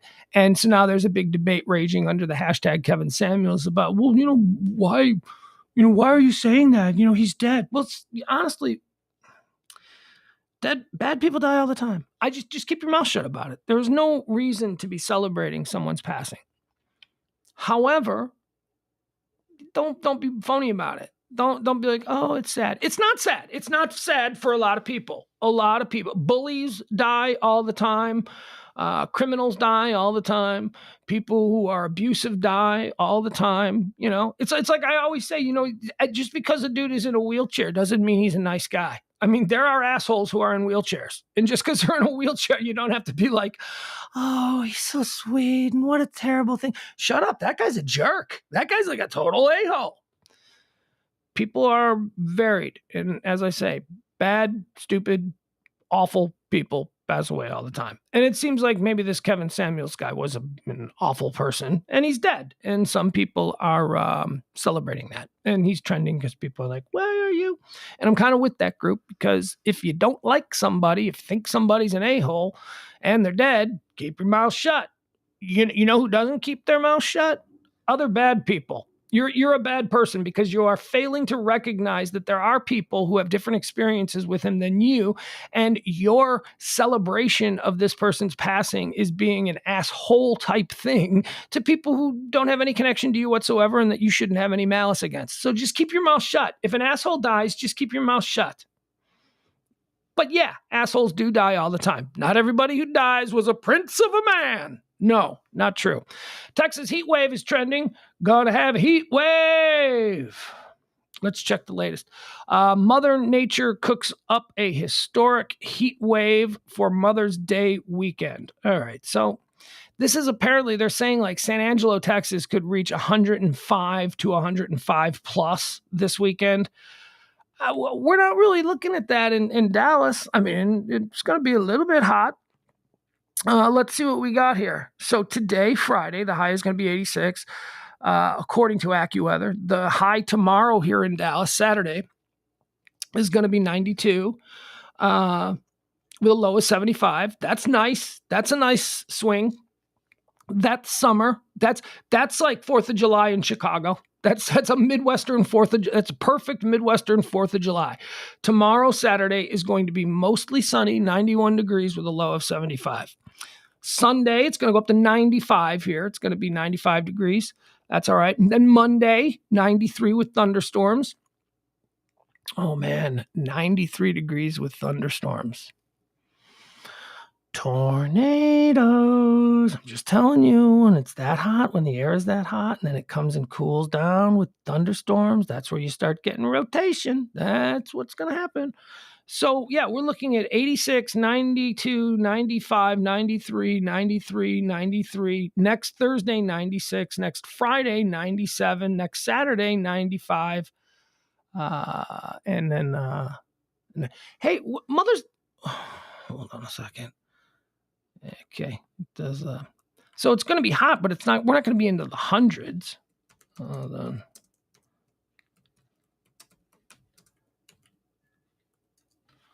Hold up. Hey. Okay. Yeah, I mean, they're saying that it's going to be like heat wave records for Mother's Day weekend. Maybe that is, but that, please, we here in Texas. 96. We laugh at 96. We laugh at 97 and sunny. Are you kidding me? San Angelo, though, they're predicting up to 105 degrees this weekend. That's not that far away, right? That's not that. San Angelo's not that far from Dallas, is it? Where is it? Where's San Angelo? Isn't San Angelo like between San Antonio and Austin? Or am I getting that wrong? I don't know. I don't care. Heat waves are coming. Although it's going to bring really nice weather for the first time to a lot of places that have not had nice weather yet. My Chicago White Sox have not played a game in temperatures above 50 degrees yet this season. It's been freezing everywhere they have played. My baseball team is filled with a bunch of Cubans who they do not like to play baseball in 38 degree weather. Oh, God, it's been so cold. It's been so cold. So, all right, let's warm the country up and let's get this summer baseball. Let's even the playing field for all these cold weather teams who are tanking in April as they do every year, because all the players in baseball come from Central America and the Caribbean these days, and they just can't swing a bat when it's 35 degrees outside. Let's see here. What is this one? All right, we gotta look at this. We got a Kentucky Derby. The Kentucky Derby is happening on Saturday. Let's go through some of the horses, shall we? Kentucky Derby is on Saturday. The 148th Run for the Roses happens on the first Saturday of May, and that is tomorrow. The master of the 1%er compound is there. He is a horseman, don't you know? Although he doesn't have any horses running in this year's race. All right, I like the horses' names. Let's look at some of the horses' names. All right, so it looks like the favorite for tomorrow's Kentucky Derby is Zandon. Zandon is going off currently at 3-1 odds. Zandon. Then we got, I'll just run through the names. This is in descending order of favorite to long shot, okay? Zandon, Epicenter, Messier. Messier, you're a hockey fan, you might want to take that one. Zandon, Epicenter, Messier, White Abarrio, Mo Donegal. Mo Donegal. I like that one. I like the name. Okay, so far my favorite name is Mo Donegal. Sounds like a guy. Hey, you know Mo Donegal? Yeah, my sister went out with him in high school. I like Mo Donegal. Mo Donegal. Taiba. Smile Happy. Okay, I like Smile Happy too. I like the optimism. Smile Happy, 20-1 odds. I might drop a little something on Smile Happy. Smile Happy, optimist, putting good energy out there. So right now my favorites are Mo Donegal and Smile Happy. Crown Pride. That sounds like a little bit, sounds like an animal. Simplification. Good name, good horse name. I like it. Simplification. Cyberknife. Okay, so two things about Cyberknife, which is going off 20-1. Cyberknife, cool name. Come on, where's Ross at? Where's my guy Ross Rubio? Cyberknife, that sounds like a cool band name. Like you could name your band, yeah, we're Cyberknife. Cyberknife is a cool band name and a cool horse name. Now, here's the other thing about Cyberknife. Cyberknife, who is currently 20-1, Cyberknife has the support of all of the people in the country who have cancer, because Cyberknife is like the cancer horse. The horse doesn't have cancer, but it's named Cyberknife. Cyberknife is the medical tool that is used to cut away prostate cancer. So the whole bunch of like cancer societies and all that are like, bet on Cyberknife, bet on Cyberknife.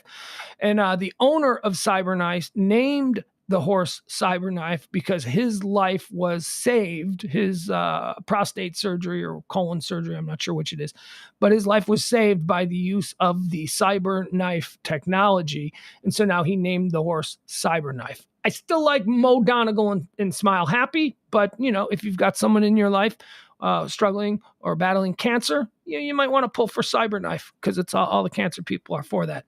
Zozos, Happy Jack. Oh, Happy Jack going full retard. Happy Jack. I like the name Happy Jack. All right, so I like Smile Happy, I like Mo Donegal, and I like Happy Jack. Summer is tomorrow. Too wordy. Tis the Bomb. No. Pioneer of Medina. I don't know what Pioneer of Medina is, but I imagine it's somehow related to the horse Medina. Barber Road. Yeah, okay. Classic Causeway. Yeah. Tawny Port. Yeah. Rich Strike. All right, so these are your 30-1s. These guys are going off 30-1. Happy Jack, Summer is Tomorrow, Tis the Bomb, Pioneer of Medina, Barber Road, Classic Causeway, Tawny Port, and Rich Strike. Those are all the long shots. You want to make a big return on your investment, you can get 30-1 on any of those horses. Me, I think I'm going with Mo Donegal. I think I like Mo Donegal. That name makes me smile for some reason. I have no idea what the story is behind Mo Donegal, but I'm going with Mo Donegal, and then I'm going to go with... what was the other one? What was the other one that I liked? Smile Happy. I like Mo Donegal. I like Smile Happy.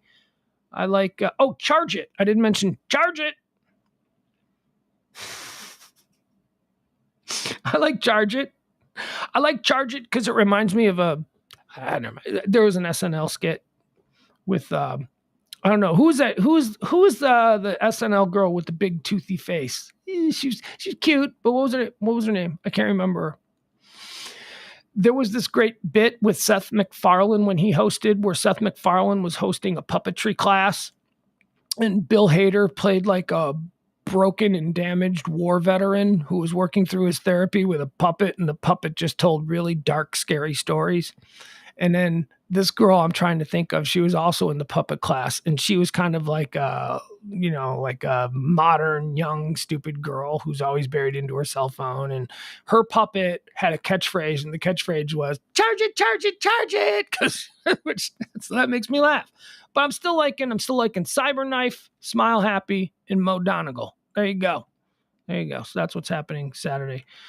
The Kentucky Derby. I love watching the Kentucky Derby. I do. I don't know the first thing about horse racing, but I do like the spectacle of it. And here's what I like most about the Kentucky Derby. It's like 2.5 minutes. It's like 2-3 minutes. It's like if you want to watch a sporting event, you watch it and it's over with, and you're like, all right, now let's go about our day. Now, if you want to make a whole afternoon of it, NBC or whoever covers it, CBS, I guess this year, maybe, I don't know, it doesn't matter.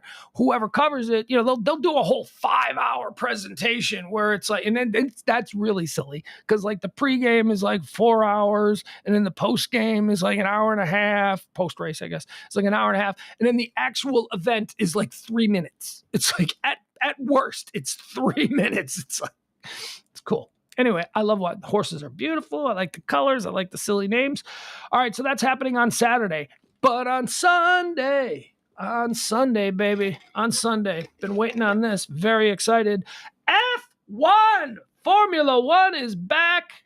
They do every other weekend because, it's just they got to move from around the globe, and it takes like a week to move all of their teams.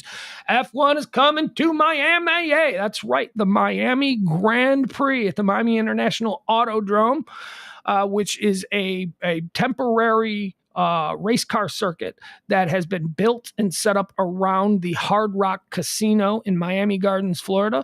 It is the inaugural race of the Miami Grand Prix, the Formula One Miami Grand Prix. Oh, I'm telling you, it's going to be awesome. Okay, so Martin Brundle. Geez, really? Are you going to talk F1? So Martin Brundle is, for F1, he would be considered like the sideline reporter that you see on football and stuff like that. So Martin Brundle does this thing before every race, and it's called the grid walk, and it is the shit. The grid walk is like the favorite thing of people who like to watch F1, because on the grid walk, it's moments before the races go off. The drivers are in the cars, the engines are, and there are like hundreds of people on the grid. It's just filled with people on the grid. And Martin Brundle, who is an older guy, a former F1 racer himself, a fairly big name back in the day, Martin Brundle is really funny, and he's kind of oblivious to who's famous and who's not. And the whole point of Martin Brundle's grid walk is that he just throws himself in the middle of this crowd of people and just starts talking to people. He's like, hi, I'm Martin Brundle. Who are you? Who are you here? And he's got an accent. And then the person's like, my name is Megan the Stallion, and I'm here. Yeah, I'm not kidding you. It's like all celebrities who come out for, these races. And it's all these like famous people. And he doesn't ever know who any of them are. And he asks the craziest questions. It is so funny. So I'm very excited about the Miami F1 Martin Brundle grid walk this week because there's going to be so many celebrities. There's going to be so many American celebrities that are going to be down there. And Martin Brundle doesn't know dick about dick. Maybe I'll give you an example of this. Why not?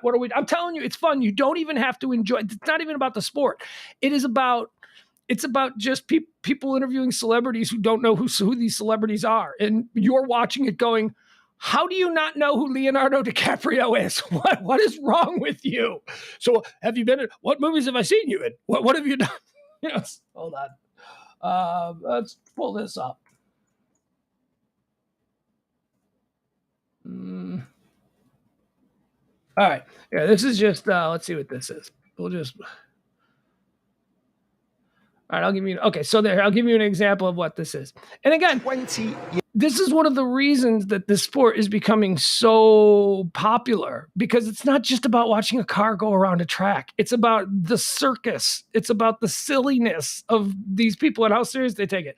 All right, so there, this is just like a best of Martin Brundle grid walk. All right, what is Martin Brundle, 20 years of the grid Years walk. ago, just a few corners round this famous track at the old pit straight, Martin Brundle conducted his first ever grid walk, and in the 2 decades that have passed since, he's met some intriguing characters. 1997 had many things that stick in my memory. I joined Arrows, Chumbawamba, and a man called Martin did his very first grid walk. When you do arrive on the grid, as Villeneuve has just done, look what you can see. Come over my shoulder here, Keith. Remember that a driver's sitting down. This is about his perspective. Let's find Damon. What can you say? Well, I can say that we're pleased to be the quickest bridge runner. Pedal to the metal, go for it. We're all behind you. Of course, it didn't always go to plan. I want to have a word with this guy because he's complete and utter fruitcake. Yeah, I'm currently writing a musical about the life and times of Rasputin and Mad Monk, and we just got allowing it to go on Broadway. All right, I'll try and think of a question for that answer. We could have a quick word with you for British television. English. You do understand English? No English. Hey, Ronaldo doesn't speak English. Confident the Ferraris can get the job done. Why I don't understand. Is Beckham coming to Spain? That's good, no comprende. Kimmy, you missed the presentation by Pele. Yeah. Will you get over it? A lot of times it's like really famous European celebrities, like big time Premier League soccer players and stuff. But that's why I'm excited about Miami, because it's going to be all Americans. I was having a Obviously you'll have a nice light car on the grid then. Did you bring the dogs with you? No, they're all at home. Excellent, thank you very much. I think we'll move on. How many Grand Prix have you been to? Let's see. 1. He also finds hot chicks. Martin was always the perfect gentleman on the grid. Yeah. Are we in a queue or? Okay. How big's the queue? Do we need to take a ticket like at the cheese counter? Sebastian, quick word for BBC. Are you stealing my interview, Tanya? Yeah, lovely to see you. Sorry, we go back a while. See you later. I'm in trouble. First of all, I'd like to say congratulations on being old. It's a shame you're too old to have driven here, really. I am too old to have driven here, but... That's Christian Horner. I love Christian Horner. He's married to Ginger Spice of the Spice Girls. But shame you wasn't fast enough to get to Formula One. Give you a lucky nipple tweak. I haven't done that for... Ow! I'm missing the nip tweak. Let's see if I can return the lucky nipple tweak. Thank you for that. I'm not talking to you. Martin, I think, is his great history in the sport, his character, his...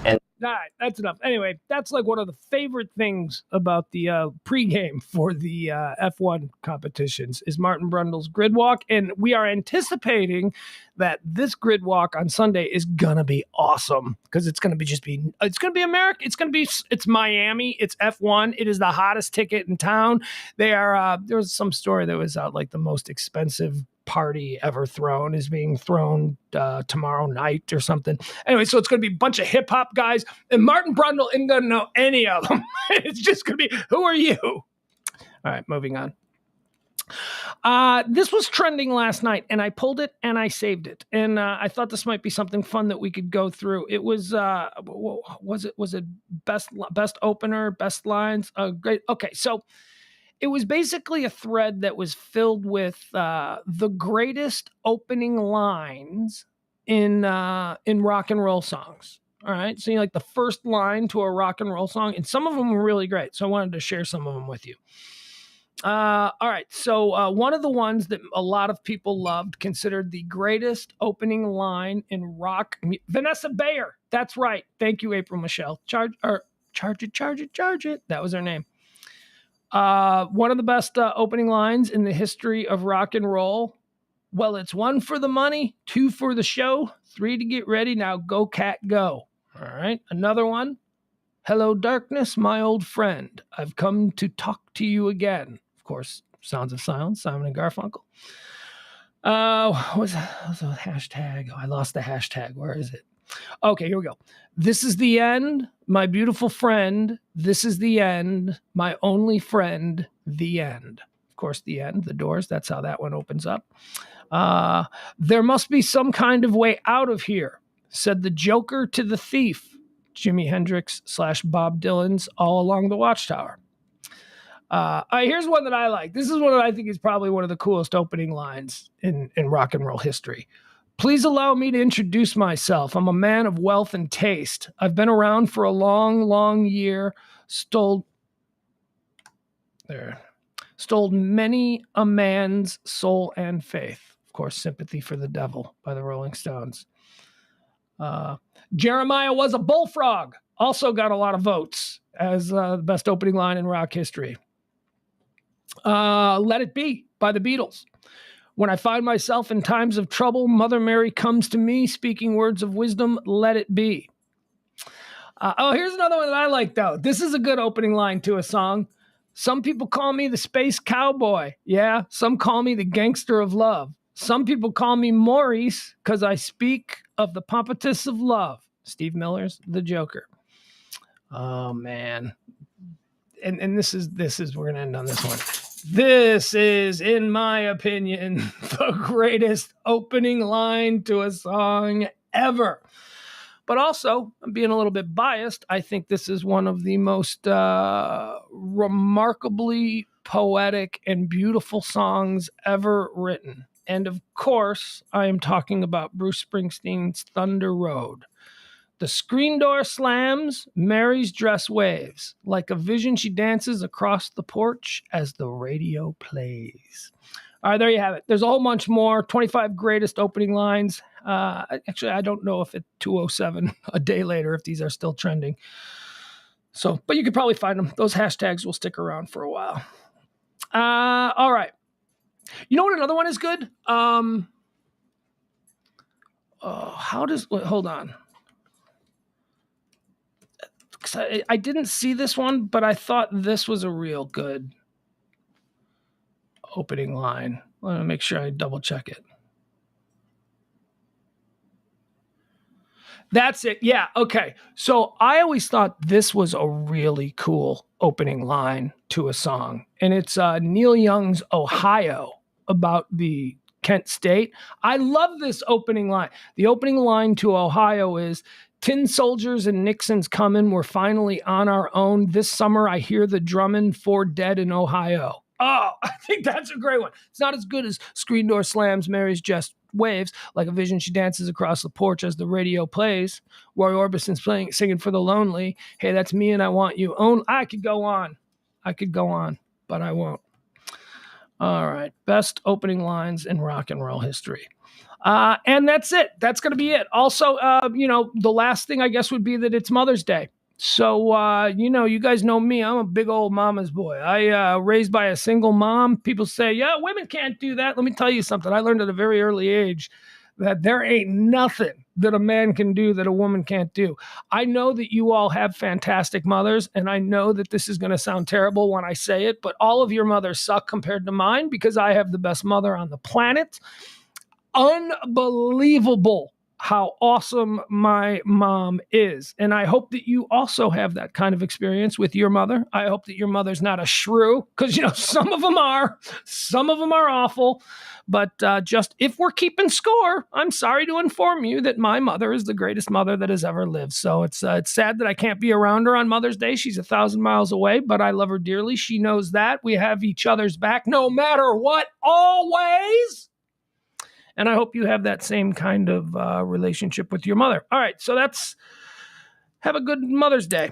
I will not be, I'm not going to be around my mom on Mother's Day, which it's not sad. I mean, it's not. We don't have that kind of relationship anyway. It's not like we don't really celebrate those things. We know. We know we got each other. It's had me my whole life. I've been with her. We got each other. We're good.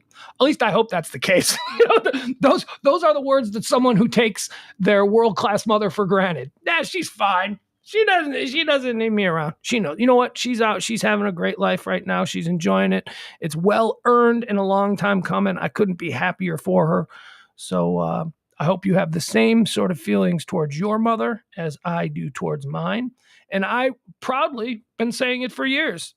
Go ahead. Please do. Call me a mama's boy. I am proud of that. You're damn right I am. You are damn right. I am a proud mama's boy.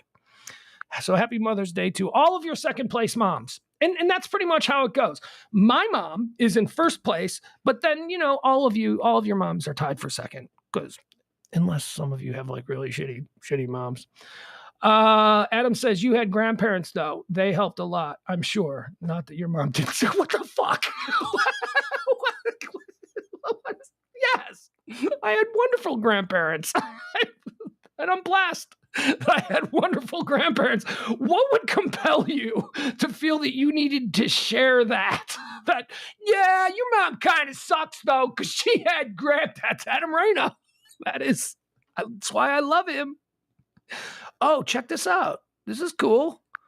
My kid is listening to music right now. He is using my Spotify. Check out what he's listening to. He's going retro.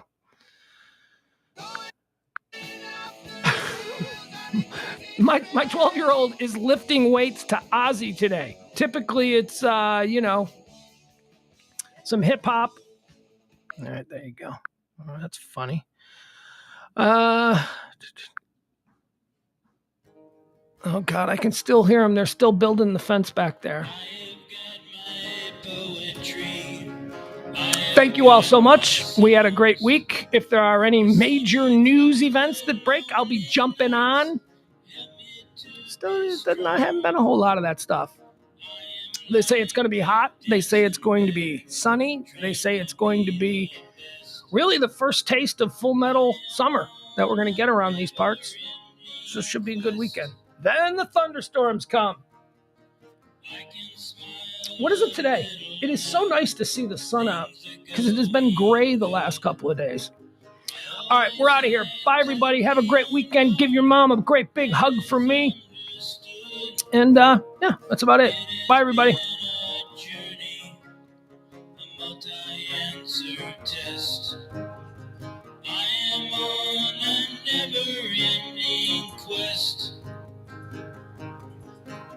Tomorrow is another day.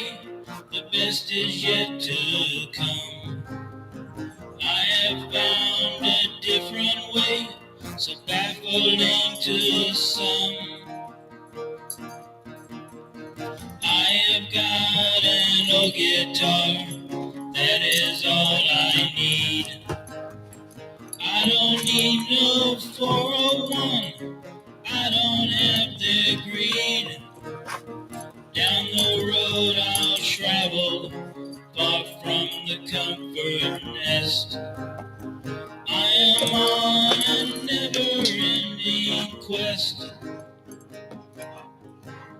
Tomorrow is another day, the best is yet to come. I have found a different way. Get out of here! Let's see what this damn dog was just doing. I tried to get the camera on her. Come on back, idiot. It's like she knows when the show is over. Seriously, it's like the dog knows when the show is over. She comes right over here and she jumps up. She knocks the camera. Come here. Over here. Come on. Jump up. That's okay. What, are you trying to climb in? You want to go see what those guys are doing back there? What are they doing? Are they tearing that fence down? You want to go yell at them? You want to say, stop banging. I don't like the noise. All right, bye, everybody. All right, fix the camera.